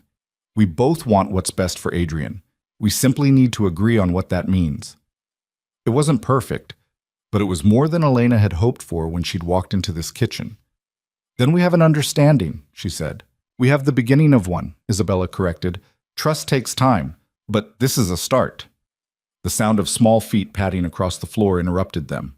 Adrian appeared in the doorway, hair mussed from sleep, still wearing his pajamas. Mama? He said uncertainly, seeing Isabella and clearly remembering the formidable woman from the night before. Elena opened her arms, and Adrian ran to her, climbing into her lap with the unconscious confidence of a child who knew he was safe. Isabella watched the exchange with an expression Elena couldn't quite read. Then she stood, moving around the table with surprising grace for her age. Adrian, she said gently, kneeling so she was at his eye level. I'm your grandmother, your father's mother. Do you know what that means? Adrian shook his head, pressing closer to Elena. It means I loved your papa very much. And because I loved him, I love you too, even though we're just meeting now. The child considered this with his characteristic seriousness. Did you know my papa when he was little like me? Something cracked in Isabella's composure. Yes, I knew him his whole life. He was brave and kind, and he loved you very much. Even before you were born, he talked about you. He did? He did. He wanted you to have everything, the best life, the best future. And that's what I want for you too. Adrian looked up at Elena, seeking permission or reassurance. She nodded slightly, giving him space to navigate this new relationship on his own terms. Okay, he said finally, still cautious but less afraid. Thank you, grandmother. Isabella's eyes glistened with something that might have been tears, though she blinked them away quickly. She stood, her mask of control sliding back into place. We'll talk more later, she said to Elena. For now, get the child breakfast. The kitchen staff can prepare whatever he likes. She left without ceremony, and Elena found herself alone with Adrian, feeling like she had just navigated a minefield successfully, but wasn't entirely sure how. Is she nice, Mama? Adrian asked. Elena chose her words carefully. She's your grandmother, and she loved your father very much. That makes her family. Do we have to stay here? The question pierced her. Even with his beautiful room and his perfect toys, Adrian still expected to run. Yes, baby, Elena said firmly. We're staying. This is home now. Really, home. Adrian relaxed against her, and Elena held him close, staring out the windows at the snow-covered grounds of the Romano estate. She'd made her choice. For better or worse, they were part of this family now. The only question remaining was whether that choice would save them or destroy them. The weeks that followed settled into patterns Elena hadn't expected. Not the suffocating control she'd feared, but something more subtle. A careful dance of boundaries being tested, territory being claimed, power being negotiated in conversations that seemed casual but never were. Adrian thrived in ways that both relieved and unsettled her. The wariness that had become his baseline began to fade, replaced by the natural curiosity of a child who'd finally been given permission to be young. He explored the estate's grounds with wonder, discovered books in the library that Isabella read to him in accented English, and started asking questions about his father that Elena had been dreading. "What was Papa like when he was little?" Adrian asked one afternoon, nestled against Elena in the window seat of their suite while snow fell steadily outside. Elena hesitated, choosing words carefully. "He was kind, gentle, he liked to make people laugh. Grandmother says he was brave. He was that too. Uncle Dominic says he was reckless." Adrian's dark eyes studied her face. "What does reckless mean?" Elena's throat tightened. 3 weeks in this house, and already Adrian was collecting different versions of his father from people who'd known Marco in ways she never had. The Marco she'd married, the man who'd worked in imports and taken her to quiet restaurants, was being replaced by the Marco who'd been Romano, who'd belonged to this world of power and violence. "It means he took chances," she said finally. "Sometimes brave and reckless look the same from the outside." Adrian seemed satisfied with this answer, returning his attention to the snow. But Elena felt the shift happening, her son being claimed by a family that had known his father's reality while she'd only known his fiction. The intercom buzzed, Margaret's crisp voice filling the room. "Mrs. Russo, Mr. Romano requests your presence in his office at your earliest convenience." Elena glanced at the clock. 2 in the afternoon, Adrian's usual quiet time. "I'll be there in 10 minutes. She settled Adrian with books and strict instructions to stay in the suite, then made her way through corridors she was finally learning to navigate. Dominic's office occupied the corner of the west wing, positioned to overlook both the main entrance and a portion of the grounds, strategic placement that let him see anyone coming. His door was open. He sat behind a massive desk, reviewing documents with the focused intensity she'd learned was his default state. He looked up when she appeared, gesturing her inside without interrupting his reading. Elena waited, studying the office. It was different from the rest of the house. Less about display, more about function. Maps on the walls, filing cabinets that looked serious rather than decorative. Technology that spoke to constant communication with the world beyond these walls. "Sit," Dominic said finally, setting the documents aside. "We need to discuss something." Elena settled into the chair across from him, her guard rising automatically. "What happened?" "Nothing yet, but something will. And you need to be prepared." He leaned back, his expression unreadable. "In 2 weeks, the family is hosting a gathering, extended family, associates, people connected to our various business interests. It's an annual event, part social obligation, part strategic necessity. And you want Adrian and me there. Isabella wants you there. I agree with her assessment." Dominic's eyes held hers. "This will be your formal introduction to the broader family. People who've heard about Marco's widow and son, but haven't met you. Your presence matters." "As what? Decoration? Proof that the family is whole again?" "As the mother of the heir," Dominic said bluntly. "As someone who belongs here and isn't ashamed of that fact. People will be watching, Elena, judging whether you're strong enough for this life or just another outsider who'll crack under pressure. I've survived 18 months on the run. I think I can handle a party." "This isn't a party, it's theater." His voice sharpened. "Every conversation will have subtext. Every interaction will be assessed. People will probe for weakness, test your loyalty, try to determine if you're an asset or a liability to the family." Elena's hands tightened on the chair arms. "What do you expect me to do?" "Be yourself. The woman who stood up to Isabella and didn't apologize for protecting her son. The woman who walked into this house with her head up even though she was terrified." Dominic paused. "But also understand the game being played. Recognize when someone's testing you. Know when to engage and when to deflect." "You make it sound like warfare." "It is warfare. Just conducted over champagne and hors d'oeuvres instead of in dark alleys." He pulled a folder from his desk drawer. "I've prepared profiles on the key people you'll meet. Study them.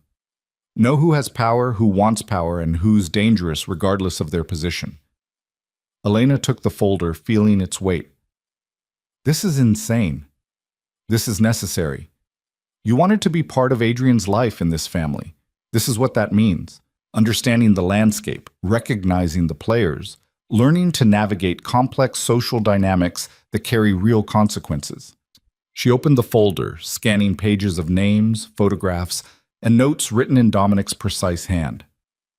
Relationships mapped out like military strategy. Allegiances noted, weaknesses identified. You expect me to memorize all this?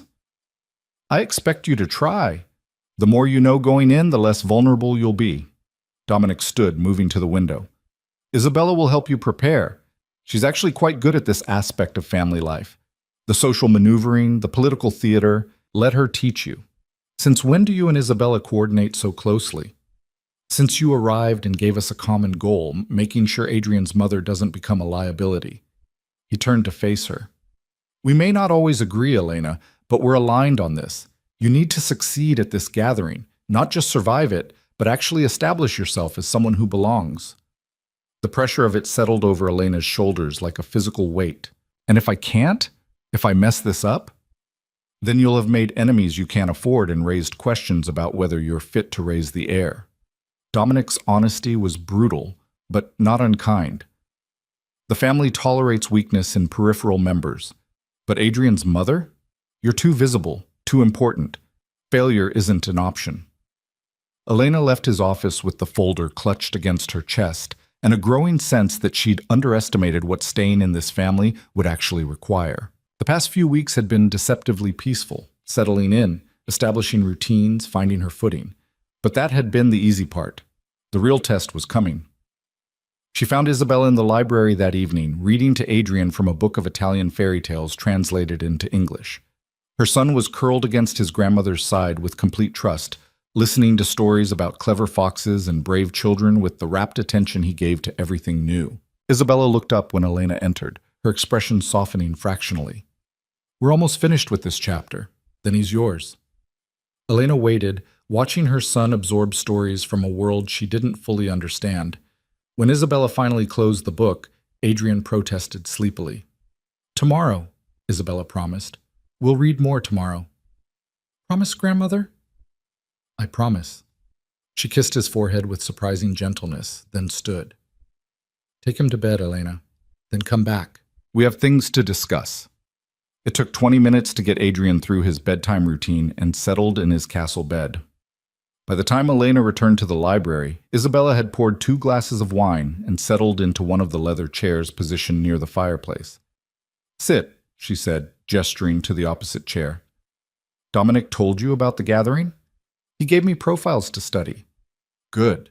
That's the foundation. But you need more than information. You need strategy. Isabella handed her one of the wine glasses.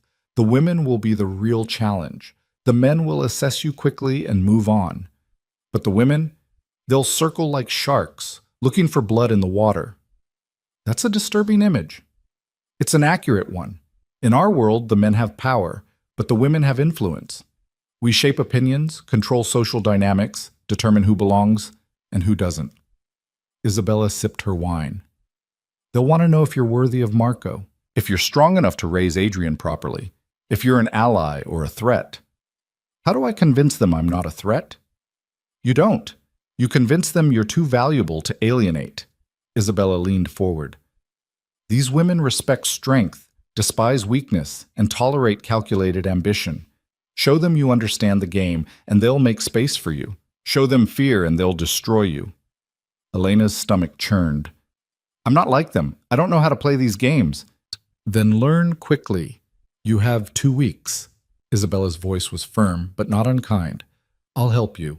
We'll practice conversations, teach you to read subtext, show you how to deflect probing questions without appearing evasive. But you have to want this, Elena. Half-hearted effort will fail. I want to protect Adrian. Then protecting yourself is protecting him. Because if you fall, he'll be caught in the collapse. Isabella set down her wine glass. I'm not asking you to become someone you're not. I'm asking you to become the strongest version of who you already are. The woman who ran for 18 months and kept her son safe, she's formidable. Show them her. Over the next 2 weeks, Isabella proved to be a ruthless but effective teacher.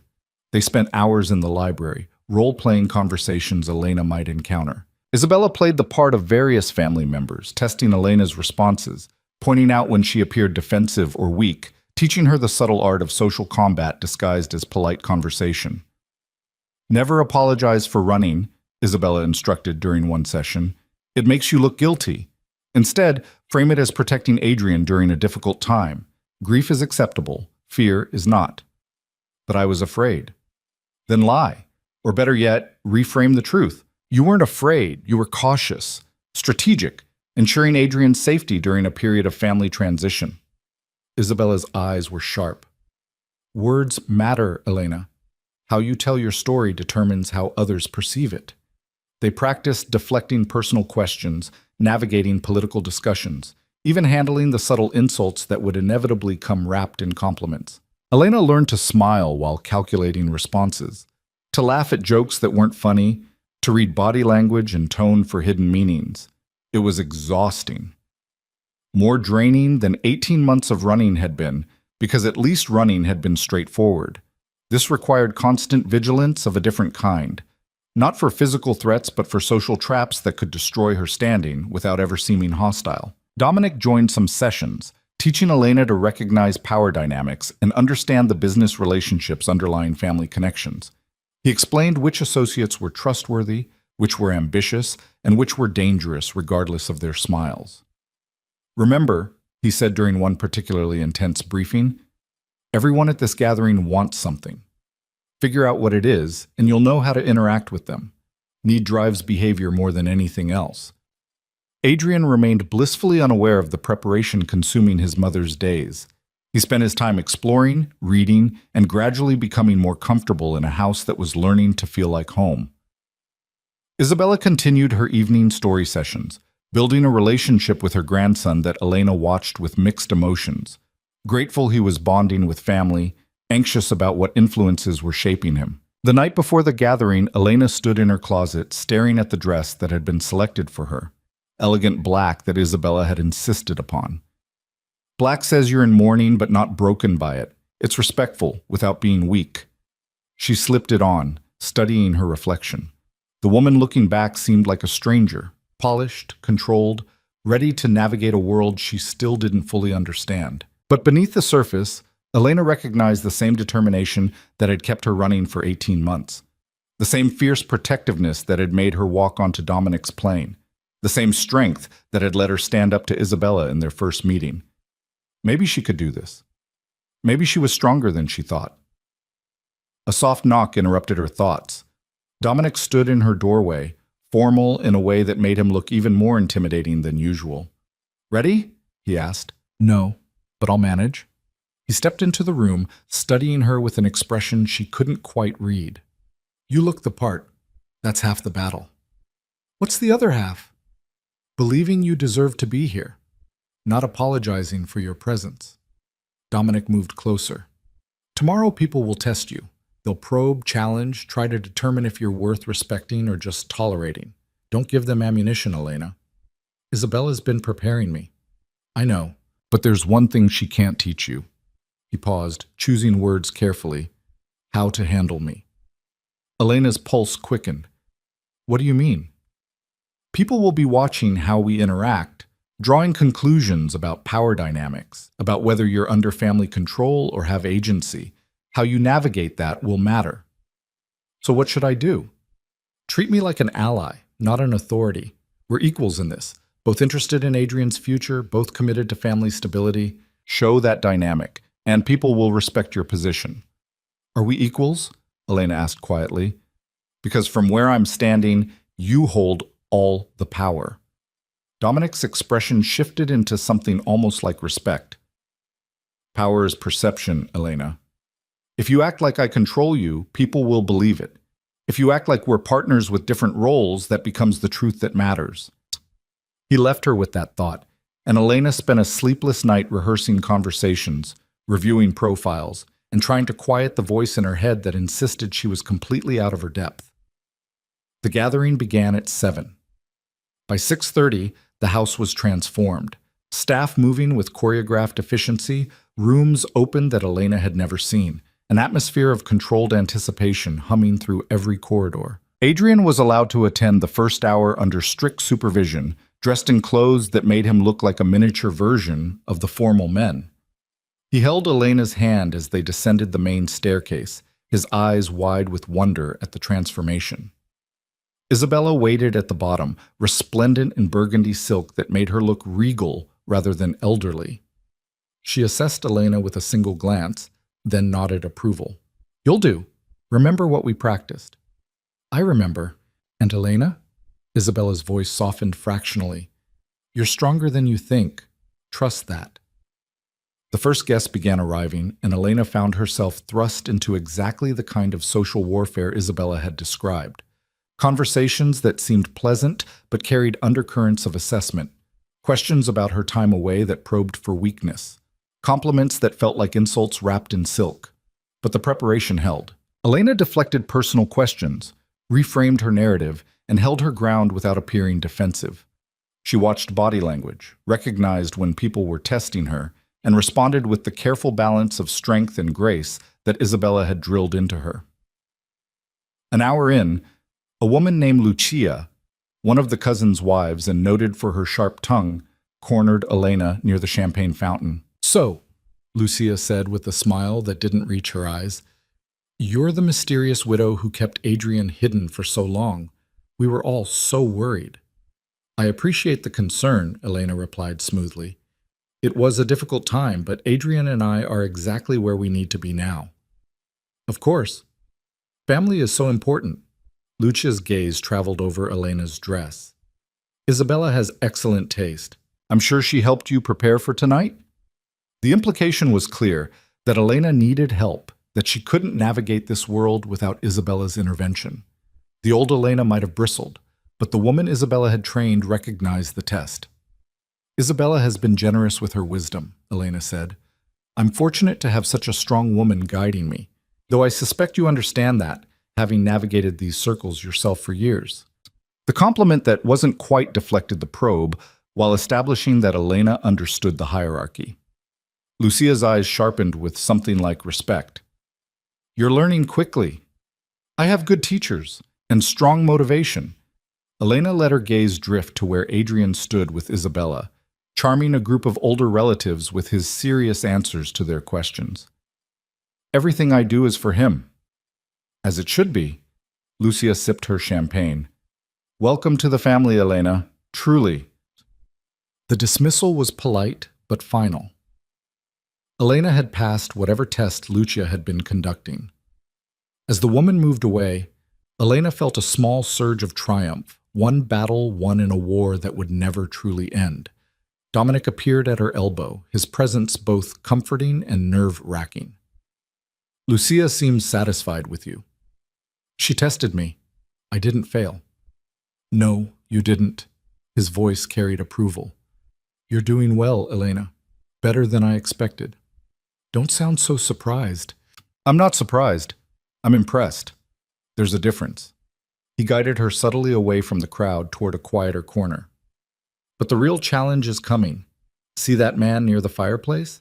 Carlo Benedetti. He's been trying to expand his influence within the family for years. He'll test you differently than the women did. Elena studied the man. Late 50s, expensive suit, eyes that miss nothing. What does he want? To determine if you're an asset he can cultivate or an obstacle he needs to work around. Dominic's voice was low, meant only for her ears. He'll be charming. Ask about Adrian's future. Probe for your ambitions. Don't give him leverage. Meaning what? Meaning don't reveal anything about Adrian's education, your plans, or your relationship with Isabella. Keep it vague, redirect to his own family, make him work for every piece of information. Before Elena could respond, Carlo was approaching with a smile that seemed genuine but felt calculated. Elena Russo, he said warmly. Finally, we meet. I knew your husband, fine man, tragic loss. Thank you, Elena said, her guard rising automatically. Marco spoke highly of many family members, though I confess he didn't mention you specifically. The subtle jab, suggesting Carlo wasn't important enough to mention, landed with precision. Carlo's smile tightened fractionally. Marco and I moved in different circles. But Adrian, he's the future, isn't he? I hope you're thinking carefully about his education, his preparation for the role he'll eventually fill. I think about Adrian's future constantly, Elena replied, though I imagine many people have opinions about what that should look like. Indeed, a child in his position needs careful guidance, the right influences. Carlo's tone was pleasant, but Elena heard the probe underneath. I hope you're open to advice from those of us who've been in this family longer. I'm always open to wisdom from those who've earned respect through their actions, Elena said carefully. Though ultimately decisions about Adrian's life rest with his mother and grandmother, as I'm sure you understand. The message was clear. Carlo could offer opinions, but he had no authority. His eyes sharpened, reassessing her with new calculation. Of course, family hierarchy must be respected. He inclined his head slightly. You're more astute than rumor suggested. I look forward to future conversations, Elena. He withdrew, and Elena released a breath she hadn't realized she was holding. Dominic's hand touched her lower back briefly, a gesture that could have been casual but felt like approval. Well played. He was testing whether I'd defer to him. And you established your position without being overtly hostile. That's the balance you need. Dominic guided her back toward the main room. You're surviving this, Elena. Actually thriving. The evening wore on, conversation after conversation, test after test. By the time Adrian grew tired and Elena was allowed to excuse herself to put him to bed, she felt wrung out but oddly triumphant. She'd navigated the gathering without major missteps, established herself as more than just Marco's widow, and earned grudging respect from people who'd expected her to fail. Isabella found her in the hallway outside Adrian's room after the boy was finally asleep. You did well tonight, the older woman said without preamble. Better than well. You showed them you're not some fragile thing to be managed. Several people commented on your presence. Thank you for preparing me. I gave you tools. You wielded them. Isabella's expression was as close to warm as Elena had ever seen it. Marco chose better than I thought. You have the strength this family needs, even if you came to it differently than I would have preferred. It was the closest thing to approval Elena had received from her, and the weight of it was surprising. I'm not doing this for your approval, Elena said quietly. I'm doing it for Adrian. I know, that's why it matters. Isabella turned to leave, then paused. But Elena, tonight was the easy part. You impress people who are willing to be impressed. Maintaining that position, earning genuine respect rather than cautious acceptance, that's harder. Don't let tonight's success make you complacent. She left Elena alone in the quiet hallway, the sounds of the party continuing floors below. Through Adrian's door, she could hear his soft breathing, peaceful and secure in a way he'd never been during their months of running. Elena returned to her room, slipping out of the elegant dress and into comfortable clothes. She stood at the window, looking out over the estate's grounds, where security moved in careful patterns and lights blazed against the winter darkness.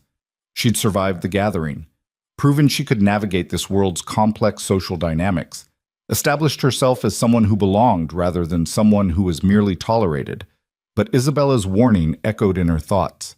Tonight had been theater, controlled, prepared for, rehearsed. Real life in this family would be messier, more unpredictable, filled with challenges she couldn't anticipate or prepare for. The question wasn't whether she could survive one night of social warfare. The question was whether she could sustain this performance for years, raising Adrian in this world while keeping both of them intact. A soft knock startled her. When she opened the door, Dominic stood there with 2 glasses and a bottle of wine. May I? He asked. Elena stepped aside, letting him enter. He poured wine without asking permission, handing her a glass before settling into the chair near the window. You surprised a lot of people tonight, he said. Including you? Especially me. He sipped his wine. I knew you were strong. I didn't know you were strategic. There's a difference. Isabella taught me well. Isabella gave you framework. You provided the execution. Dominic's gaze held hers. You're not just surviving in this family, Elena. You're carving out a position, building influence. That's dangerous and valuable in equal measure. Dangerous how? Because influence attracts attention. People will start seeing you as more than just Adrian's mother. They'll see you as a player in family dynamics. That brings opportunity and threats. Elena's throat tightened. I don't want to be a player. I just want to protect my son. Too late. You've already become one. Dominic leaned forward. But that's not necessarily bad. Players have agency. They make choices instead of having choices made for them. The question is whether you're ready for what that means. Which is, That you'll need allies, real ones, not just people who tolerate your presence. His voice lowered. I'm offering to be one of those allies, Elena. Not because I have ulterior motives, but because I respect what you're building and believe you could be genuinely valuable to this family's future. The offer hung between them, weighted with implications Elena was too tired to fully parse. Why? She asked simply. Because you're not what I expected.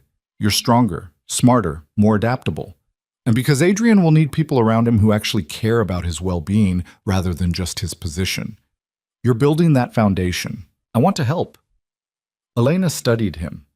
This man who'd dragged her back into a world she'd fled, who'd offered choices that weren't really choices, who'd been simultaneously her captor and her guide through this family's complexities. If I accept your alliance, she said carefully, what does that mean practically? It means I watch your back in family politics, guide you through situations Isabella can't or won't address, provide perspective from someone who understands the business side of our world, not just the social dynamics. He paused. And it means you trust me enough to be honest when you're struggling instead of pretending you have everything under control. The vulnerability required for that kind of trust felt impossible. But Elena was learning that survival in this family meant taking calculated risks. All right, she said finally. Allies. Dominic's mouth curved into something almost like a genuine smile. You won't regret this. I hope not. He stood to leave, then turned back at the door. You did remarkable work tonight, Elena. Don't let anyone make you feel otherwise. You earned your place here. After he left, Elena sat alone with her wine, feeling the shift that had occurred. She'd arrived at this house as a fugitive being dragged back. Tonight, she'd established herself as something else, a member of the family with standing, with influence, with a voice that mattered. But the cost of that transformation was becoming clear. She wasn't just Elena Russo anymore, the woman who'd run to protect her son.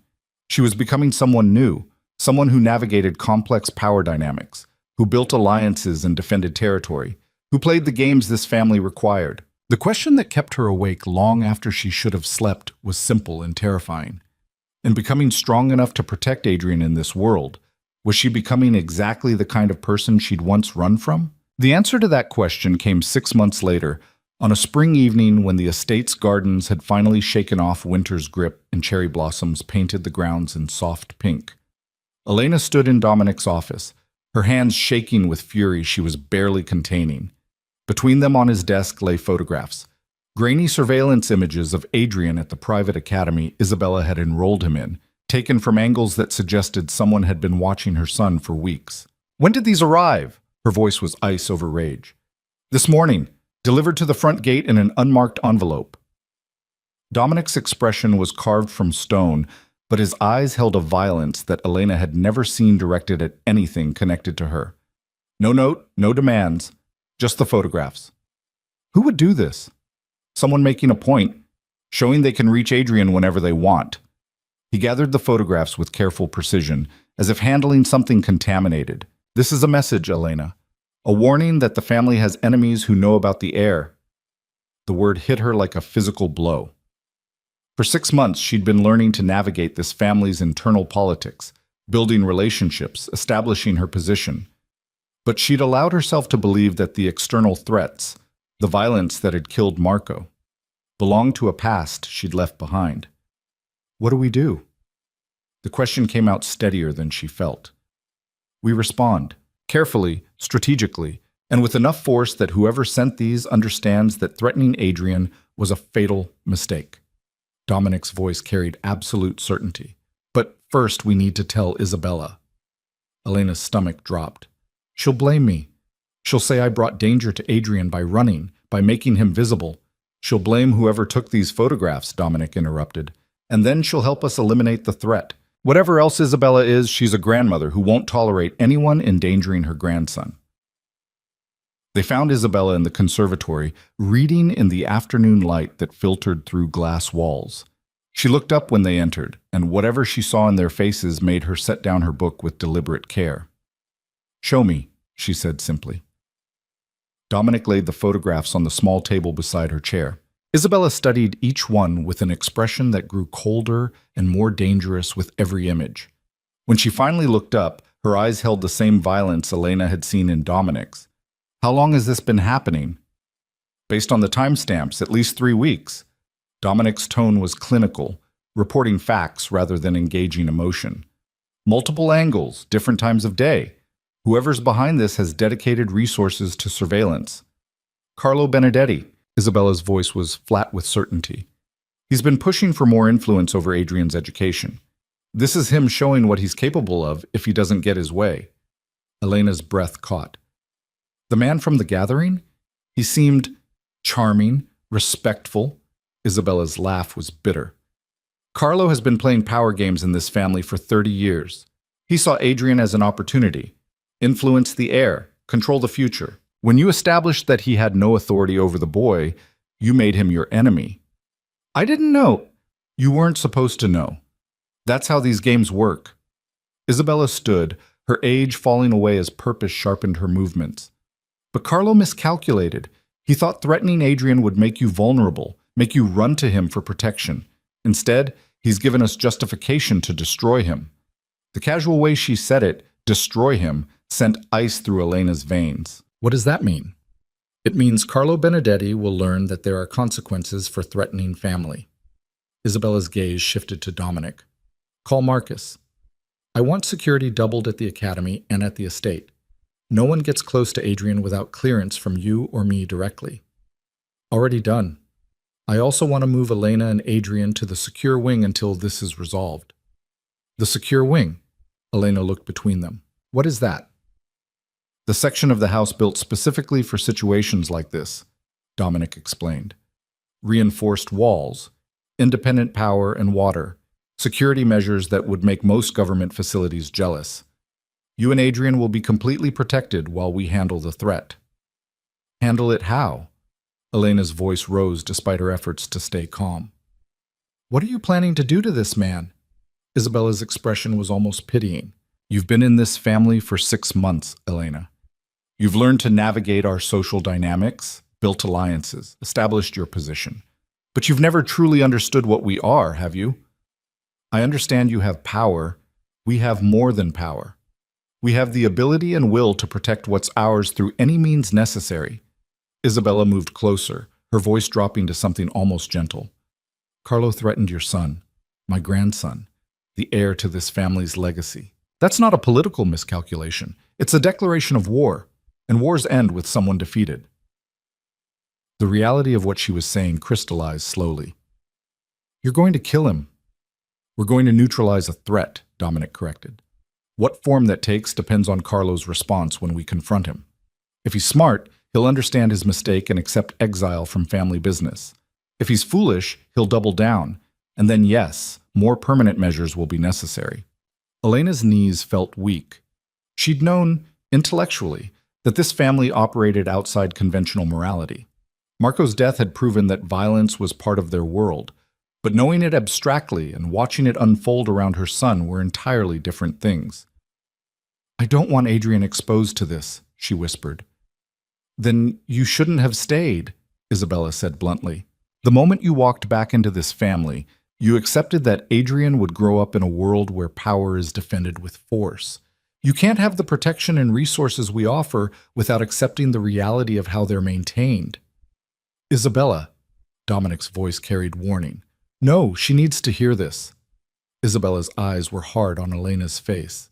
You've been playing at being part of this family, learning our social rules, building your position, protecting Adrian through political maneuvering.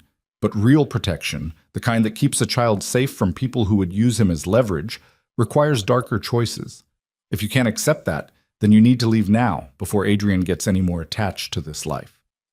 The ultimatum hung in the air like smoke. Elena felt her carefully constructed world tilting, forcing her to confront the question she'd been avoiding for 6 months. Could she stay in a family that would kill to protect its own?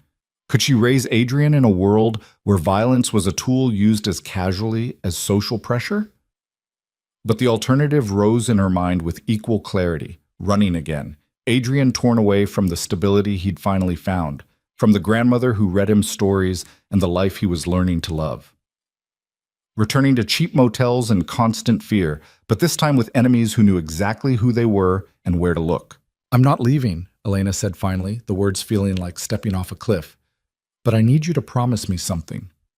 We're not in a position to negotiate, Isabella said sharply. Yes, we are. Because you need me cooperative, not resentful and terrified. Elena forced strength into her voice. If you're going to do this, handle Carlo or anyone else who threatens Adrian, I need to know what you're doing. Not the details, but enough that I'm not blindsided. I can't protect Adrian if I don't understand the threats around him. Dominic and Isabella exchanged a look Elena couldn't interpret. That's a significant request, Dominic said carefully. Information is closely held in this family. Letting you into operational decisions makes me a real ally instead of just a bystander you're managing, Elena interrupted. You said you wanted me as a partner, Dominic. Isabella said I needed to understand this world. Well, I'm trying to understand, but I can't do that if you keep me in the dark whenever things get dangerous. Another silence. Then Isabella's mouth curved into something that might have been approval. You're finally asking the right questions, she said. All right, we'll keep you informed, to a point. You won't be involved in operational decisions, but you'll know enough to understand what's happening and why. Agreed? Agreed. Then let's begin your real education. Isabella gestured for them to sit. Carlo Benedetti has been consolidating power for years through legitimate business fronts and carefully cultivated political connections. He's too visible to simply disappear, too connected to handle carelessly. So we'll dismantle his foundation piece by piece until he has no choice but to withdraw. Over the next hour, Isabella and Dominic outlined a strategy that was both elegant and ruthless. Financial pressure applied through channels Carlo depended on, political allies quietly withdrawing support, business deals falling through in ways that seemed like bad luck, but were actually carefully orchestrated sabotage. And running beneath it all, an investigation into Carlo's activities that would inevitably uncover the kind of compromising information that could destroy a man's reputation overnight. We don't need to kill him, Dominic explained.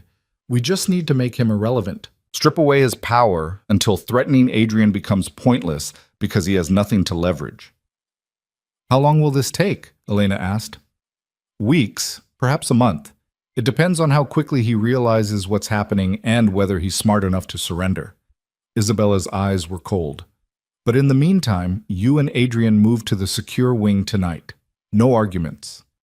The secure wing turned out to be less a wing and more a self-contained residence built into the estate's oldest section. Elena and Adrian's new temporary quarters were smaller than their suite, but felt safer. Reinforced doors that locked from the inside, windows that were actually bulletproof glass, security systems that Dominic personally demonstrated.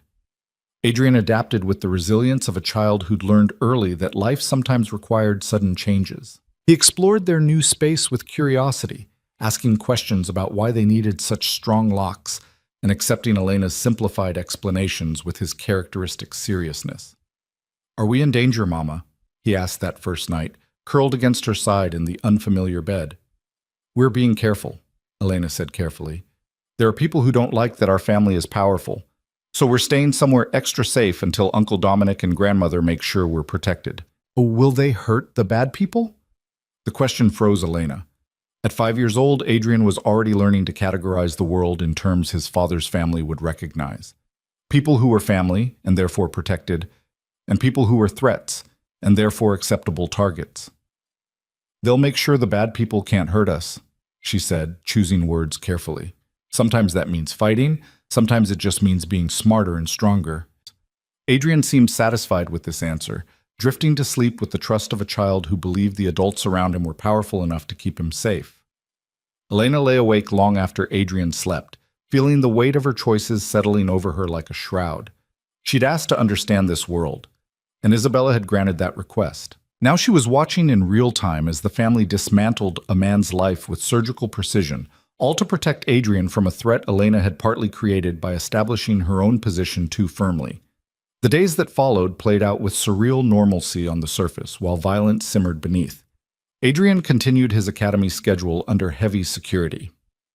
Elena attended family dinners where conversation carefully avoided mentioning Carlo even as his empire crumbled. And at night, Dominic briefed her on the day's progress, with the clinical detachment of a general reporting from the field. Carlo's largest investor pulled out this morning, citing concerns about irregularities in his accounting.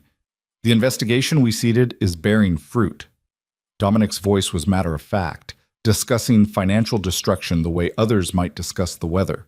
He's losing approximately $30 million in capital, and the political connections that depended on that money are starting to distance themselves.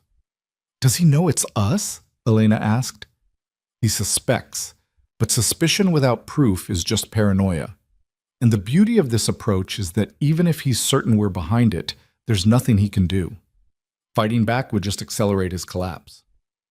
3 weeks into the operation, Carlo made his move. Elena was reading to Adrian in the secure wing's small library when Marcus appeared in the doorway, his expression grim. Mrs. Russo, Mr. Romano needs you in his office immediately. Adrian stays here with security. Her stomach dropped.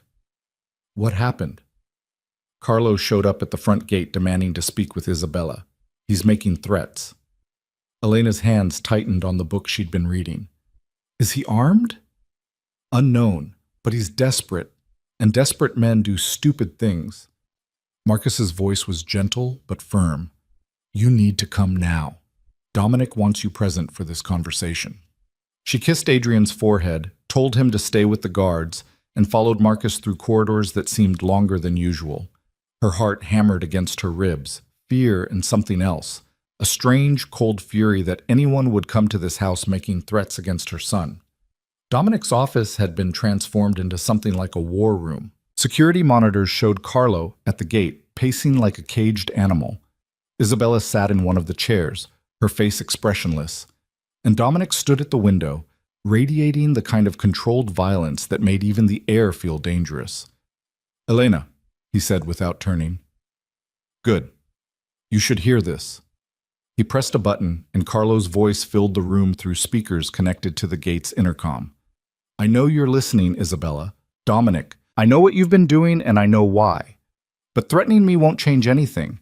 I have information, insurance, that will destroy this family if anything happens to me. Isabella's laugh was cold. Carlo, you've been watching too many films. Real power doesn't work that way. I have evidence of every illegal transaction this family's made for the past decade. Financial records, communications, connections to politicians and judges. If I go down, I'm taking the Romano Empire with me. Then you've already lost, Dominic said quietly. Because if that information exists, we'll find it. And once we do, your insurance becomes worthless. You can't find what's already been distributed. I have copies in 3 different locations set to be released if I don't check in every 48 hours. Kill me, and you destroy yourselves. Elena watched Isabella's expression carefully. The older woman showed no fear, no concern, just cold calculation. Carlo, Isabella said finally, you're bluffing. If you had that information and were smart enough to protect it properly, you'd have used it already as leverage instead of showing up at my gate like some common thug. Try me. Do whatever you were planning and watch your family burn. Or, Dominic interjected, his voice carrying absolute authority, you could listen to the offer we're about to make, the one that lets you walk away from this alive and with some dignity intact. A pause. Then, I'm listening. You leave, tonight. You take your remaining assets, disappear to whatever hole you've been preparing for exactly this situation, and you never come near this family again. Never contact Adrian, never mention the Romanos, never return to New York. In exchange, we stop the financial assault and let you keep what you've managed to hide from us. And the photographs? My insurance? We assume it's a bluff, but we're willing to take that risk, because if it's real and you release it, you'll spend the rest of your very short life knowing you destroyed the only thing that was keeping you alive, our willingness to let you run rather than hunting you down. Dominic's voice dropped to something deadly. Make no mistake, Carlo. If that information surfaces, there won't be a place on earth you can hide. We'll find you, and what happens next will make you wish you'd taken the easy death we're offering now. Silence stretched through the speakers. Elena could hear Carlo's breathing, ragged with fear and rage. I want 24 hours to arrange travel. You have 12. At dawn tomorrow, if you're still in New York, the deal is void, and we come for you with everything we have. Isabella's voice was final. Choose wisely, Carlo. This is the only offer you'll receive. The intercom clicked off. Dominic turned to face Elena, his expression unreadable. That's how these things end when we're merciful. He lives, we maintain our position, and the threat disappears. Not through violence, but through superior force of will. Elena's hands were shaking. She'd just watched the family destroy a man's entire life and then offer him exile as mercy. It should have horrified her. Instead, she felt a fierce satisfaction that Adrian's threat was being neutralized. Will he actually leave? She asked. He doesn't have a choice, Isabella said. We've taken everything that gave him power. He can run and keep his life, or fight and lose everything, including his survival. Most men choose to live. And if his insurance is real? If he releases the information? Then we'll deal with that when it happens. But I don't think it is. Carlo was always better at threats than follow-through. Isabella stood, smoothing her dress with practiced elegance. You can move back to your suite tomorrow, Elena. The crisis is over. But something in Dominic's expression made Elena pause. What aren't you telling me? Nothing you need to worry about. We agreed. No keeping me in the dark when it involves threats to Adrian. Dominic exchanged a look with Isabella, then sighed. Carlo won't release whatever information he has because doing so would make him worthless to everyone, including the people who might have protected him. Dead men can't provide ongoing intelligence. So his best play is exactly what we've offered. Disappear, stay quiet, and hope we forget about him. But you won't forget. No. We'll monitor him for the rest of his life. And if he makes any move against this family, any attempt to resurface or cause problems, we'll finish what we started. Dominic's voice was matter-of-fact. That's how real security works, Elena. Not through violence when it can be avoided, but through demonstrated willingness to use violence if necessary. Carlo will spend the rest of his life knowing we're watching, knowing we could reach him anytime we choose. That fear is more effective than his death would be. Elena understood finally what she'd truly committed to when she agreed to stay in this family. Not constant violence, but the infrastructure to deploy it efficiently when required. Not casual cruelty, but calculated ruthlessness in service of protection. It should have terrified her. Instead, she felt something settle into place, an acceptance that this was the price of keeping Adrian safe in a world that saw a 5-year-old as a strategic asset. Thank you, she said quietly, for handling this, for protecting him. Isabella's expression softened fractionally. We protect our own, Elena. That's what family means in our world. Adrian is ours, which means so are you, whether you fully accept it yet or not. By dawn the next morning, Carlo Benedetti had vanished from New York. His remaining businesses dissolved overnight, his properties went on the market, and within a week it was as if he'd never existed. The family returned to its routines with the seamless efficiency of an organization that had handled such matters countless times before. Elena and Adrian moved back to their suite in the North Wing. Life resumed its careful patterns. Adrian's academy schedule, family dinners, the social obligations that Elena had learned to navigate with increasing confidence. But something had shifted fundamentally. Elena was no longer playing at being part of this family. She'd watched them defend Adrian with cold precision, had been included in decisions about neutralizing threats, had accepted the reality of what protection actually required. She'd stopped running in more ways than one. 3 months later, on a summer evening when humidity made the air thick and thunderstorms threatened in the distance, Dominic found Elena in the estate's garden watching Adrian play with Isabella. The boy was laughing at something his grandmother had said, his dark eyes bright with happiness that seemed impossible to reconcile with the world he'd been born into. He's thriving, Dominic observed, settling onto the bench beside her. He is, despite everything, or maybe because of it. Elena glanced at him. You were right, you know, about what staying here would mean. I usually am, though it gives me no pleasure in this case. Why not? Because I've watched you transform from someone fighting this family to someone becoming part of its machinery. That shouldn't feel like victory, but it does. Dominic's voice was quiet. You've become formidable, Elena. Exactly the kind of person this family needs. But I wonder sometimes if that's what you wanted. Elena considered the question honestly. I wanted Adrian safe. I wanted to stop running. I wanted to finally stop being afraid. She watched her son chase butterflies across the manicured lawn. Everything else, the political maneuvering, the alliance building, accepting the violence that protects us, those were just necessary evolutions. And are you happy? Truly? The question surprised her.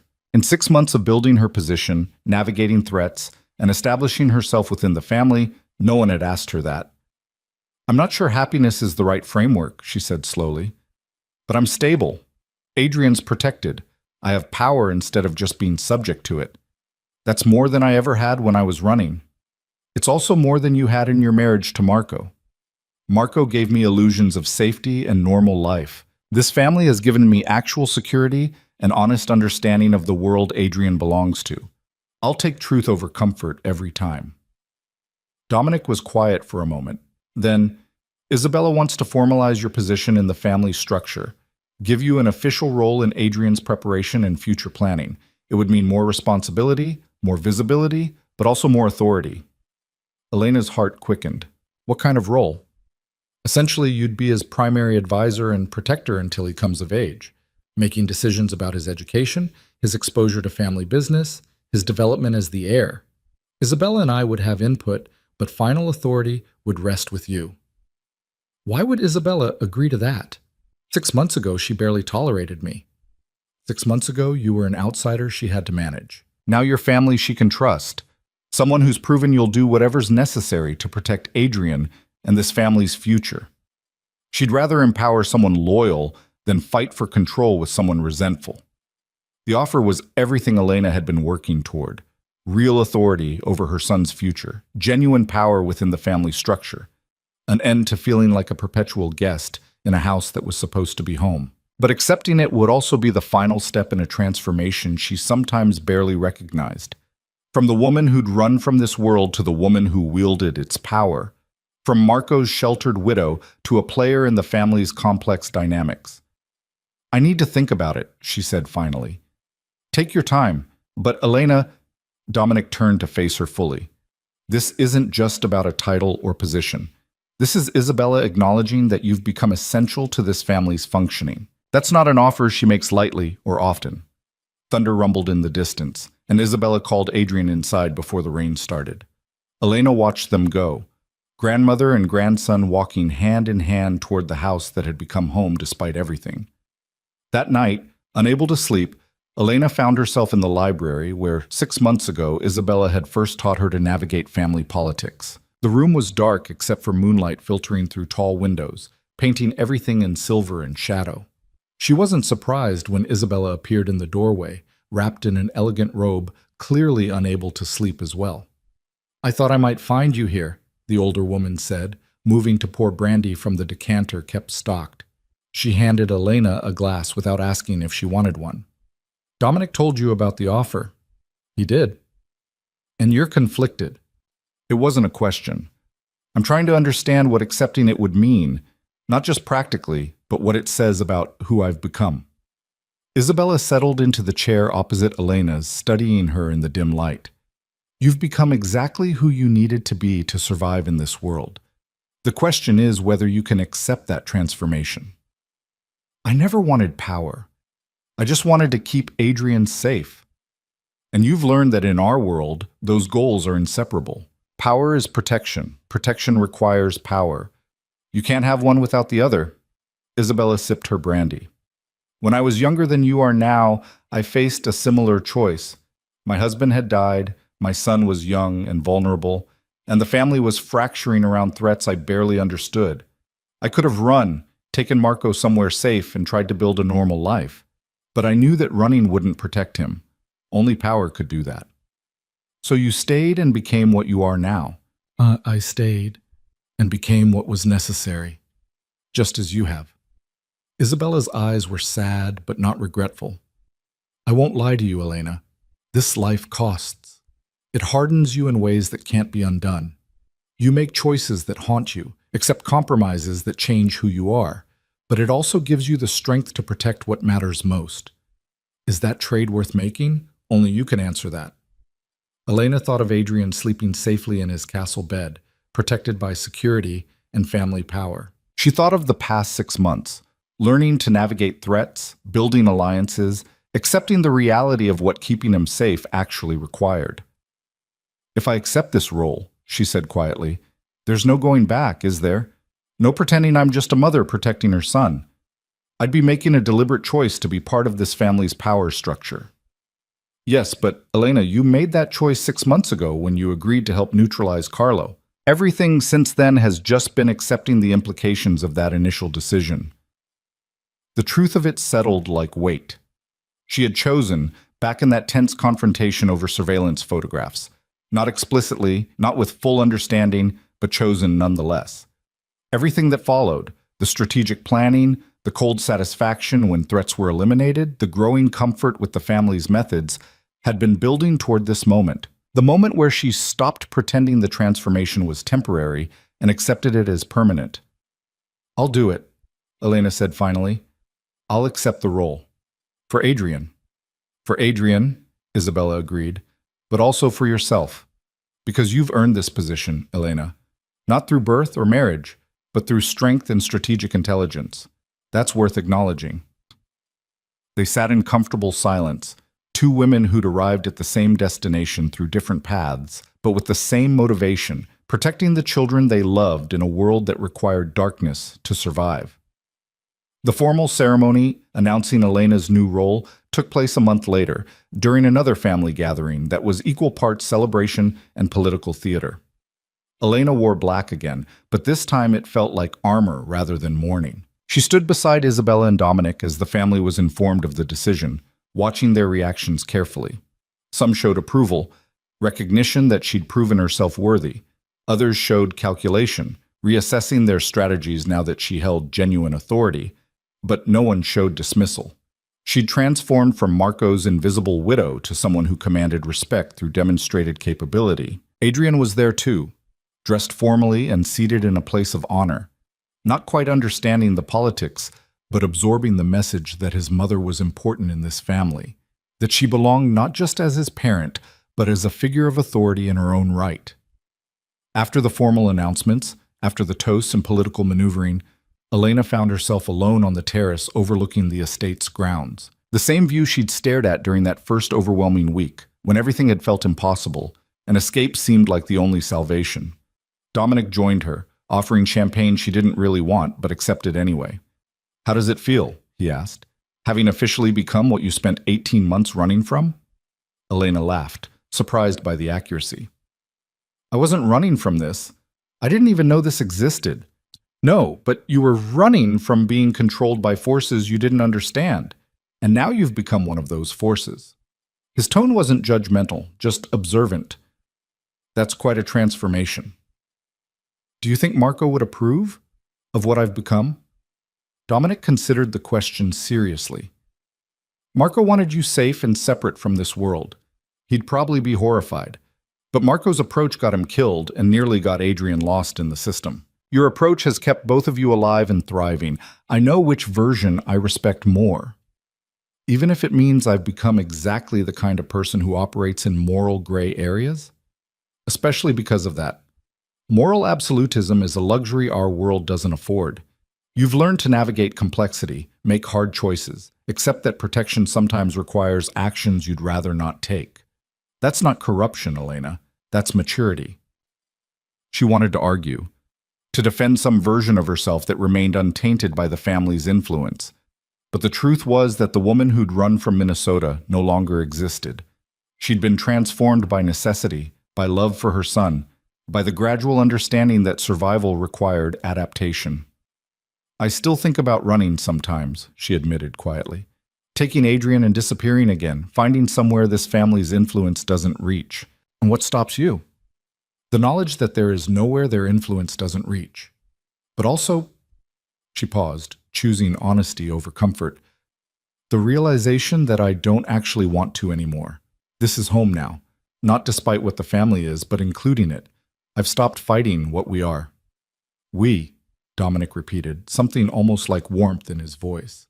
"You said we, not them." Elena realized he was right. Somewhere in the past year, the pronouns had shifted. The family had stopped being them and become we. She'd stopped being an outsider and become integrated into the machinery of power that she'd once fled from. Is that surrender? She asked. Or evolution? Does the distinction matter? Maybe not. Maybe the only thing that matters is that Adrian's safe, I'm no longer running, and I've finally found solid ground after 18 months of chaos. They stood in comfortable silence, watching the sun set over the estate's grounds. In the distance, Elena could hear Adrian's laughter as Isabella read him another story, his voice bright with the security of a child who'd finally found home. 1 year later, snow fell again over the Romano estate. But this time, Elena watched it from the comfort of her suite, with no fear of what morning would bring. No packed bags waiting by the door, no constant vigilance for threats that might appear in the darkness. Adrian was 7 now, thriving at his academy, and showing early signs of the intelligence and strategic thinking the family valued. He still asked questions about his father, but they were curious rather than mourning, a child trying to understand where he came from rather than grieving what he'd lost.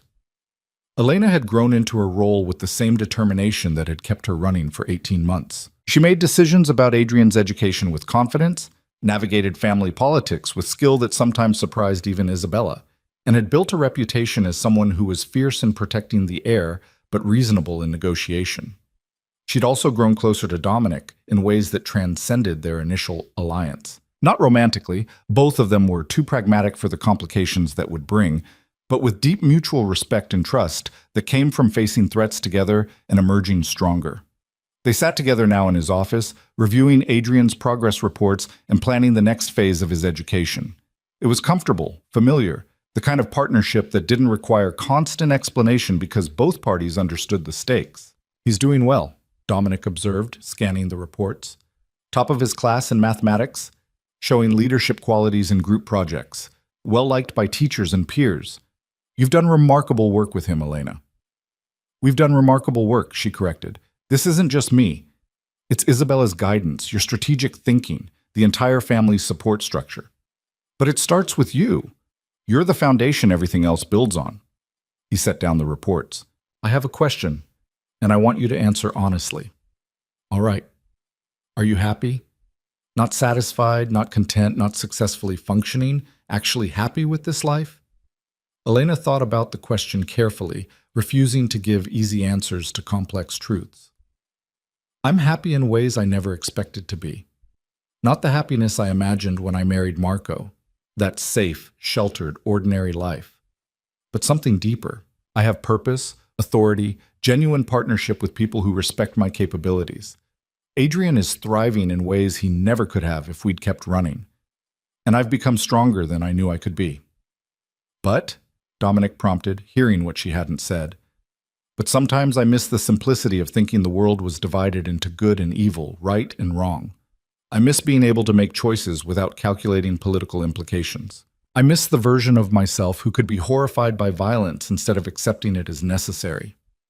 That version of yourself couldn't have kept Adrian safe. I know. That's what makes it complicated. Elena stood, moving to the window where she'd stood so many times before, watching snow fall over grounds that had become familiar. I've made peace with what I've become, but I won't pretend the transformation didn't cost something. Wisdom always costs, Dominic said quietly. The question is whether the price was worth paying. Before Elena could answer, Adrian burst into the office with the kind of energy only 7-year-olds possessed, followed by Isabella at a more measured pace. Mama, Uncle Dominic, Grandmother says there's going to be a Christmas party and I get to help plan it. Can we have ice sculptures and hot chocolate? And Elena laughed, the sound genuine and warm. Slow down, baby. Yes, we can discuss party planning, but maybe let Uncle Dominic finish his work first. It's fine, Dominic said, his expression softening in the way it only did around Adrian. Planning parties is important business. Tell me your ideas and we'll see what we can arrange. As Adrian launched into enthusiastic descriptions of his vision for the perfect Christmas celebration, Elena caught Isabella's eye. The older woman's expression held something Elena had rarely seen, genuine contentment, perhaps even joy. They'd all found something in this arrangement. Adrian had stability and family. Isabella had her grandson close and thriving. Dominic had an heir being raised with proper understanding of the family's complex world. And Elena had transformed from a fugitive into a force within the family's structure. It wasn't the life she'd imagined, but it was the life she'd chosen, fought for, and learned to not just accept, but embrace. That evening, after Adrian was asleep and the house had settled into quiet, Elena stood once more at her window, watching snow fall over the estate. But this time, Dominic joined her, bringing wine and the comfortable silence of people who understood each other without needing constant words. "You never answered my question," he said eventually. "Was the price worth paying?" Elena thought of Adrian sleeping safely in his castle bed. She thought of Isabella reading him stories in accented English, building connections that would shape him into someone capable of navigating this complex world. She thought of Dominic's steady presence, Isabella's fierce protection, the entire family's resources deployed to ensure Adrian's future. She thought of the woman she'd been, running through anonymous towns, sleeping lightly, always afraid. And she compared her to the woman she'd become, powerful, connected, capable of protecting her son through strength rather than just flight. "Yes," she said finally, certainty settling into her voice. "The price was worth paying because I didn't just gain safety and stability. I gained the ability to shape Adrian's future instead of just reacting to threats. I became someone who makes choices instead of having choices made for her." "No regrets?" "I didn't say that. I said it was worth it. Regrets and worth aren't mutually exclusive." Elena turned to face him fully. "I regret the innocence I lost, the simpler worldview I can never reclaim. But I don't regret the strength I gained, the power to protect what matters most, or the life I've built here." Dominic raised his glass in a quiet toast. "To complicated truths and necessary transformations." Elena clinked her glass against his. "And to finding home in unexpected places." They drank in comfortable silence, two people who'd arrived at alliance through crisis and built something like friendship through shared purpose. Outside, snow continued to fall, covering the Romano estate in pristine white that looked beautiful and felt permanent. Elena Russo had stopped running. Not because she'd been captured, but because she'd finally found something worth staying for. She'd transformed from Marco's sheltered widow into a woman who wielded power with precision, navigated complex politics with skill, and protected her son with the full force of the family's resources. The darkness she'd once fled from had become the foundation of her strength. The family she'd feared had become her allies, and the future she'd been running toward, safety, stability, the ability to stop looking over her shoulder, had been found not in escape, but in acceptance. Christmas morning arrived with sunlight glinting off snow, and Adrian's delighted laughter echoing through the halls as he discovered presents under a tree that towered in the estate's main room. Isabella watched with the soft expression she reserved only for her grandson. Dominic handed out gifts with measured generosity, and Elena stood among them, no longer on the outside looking in, but fully integrated into the fabric of this complicated, powerful, and fiercely protective family. She'd come to this house a year ago as a fugitive being dragged back against her will. She'd stayed through fear, necessity, and the desire to keep Adrian close. But somewhere along the way, necessity had transformed into choice. Fear had evolved into confidence, and the cage she'd dreaded had become a home she'd consciously built. As Adrian ran to her with a new book Isabella had given him, his eyes bright with happiness and security, Elena felt the last piece of resistance dissolve. She'd made the right choice. Not an easy one, not a simple one, but the right one for both of them. The run that had consumed 18 months of her life had finally, truly ended. Not because she'd been caught, but because she'd discovered that sometimes the thing you're running from becomes exactly what you need to survive. And in the Romano family's world of shadows and power, survival wasn't just living. It was learning to thrive in darkness, to wield strength with precision, and to protect what you loved with every resource available, no matter what that required. Elena Russo had learned those lessons well, and in learning them, she'd become something more than Marco's widow or Adrian's mother. She'd become family in the truest sense the Romanos understood, someone who belonged not through blood alone, but through demonstrated loyalty, proven capability, and the willingness to do whatever necessary to protect their own. The snow fell softly outside, covering everything in white. Inside, warmth and laughter filled rooms that had once felt like a prison, but now felt like home. And Elena stood in the center of it all, No longer running, no longer afraid, finally at peace with the woman she'd become and the future she was building. The chase was over. Home had been found, and the shadows that had once terrified her had become the very thing that kept her son and herself safe. In the end, that was worth every compromise, every transformation, every piece of innocence sacrificed along the way. It was worth everything.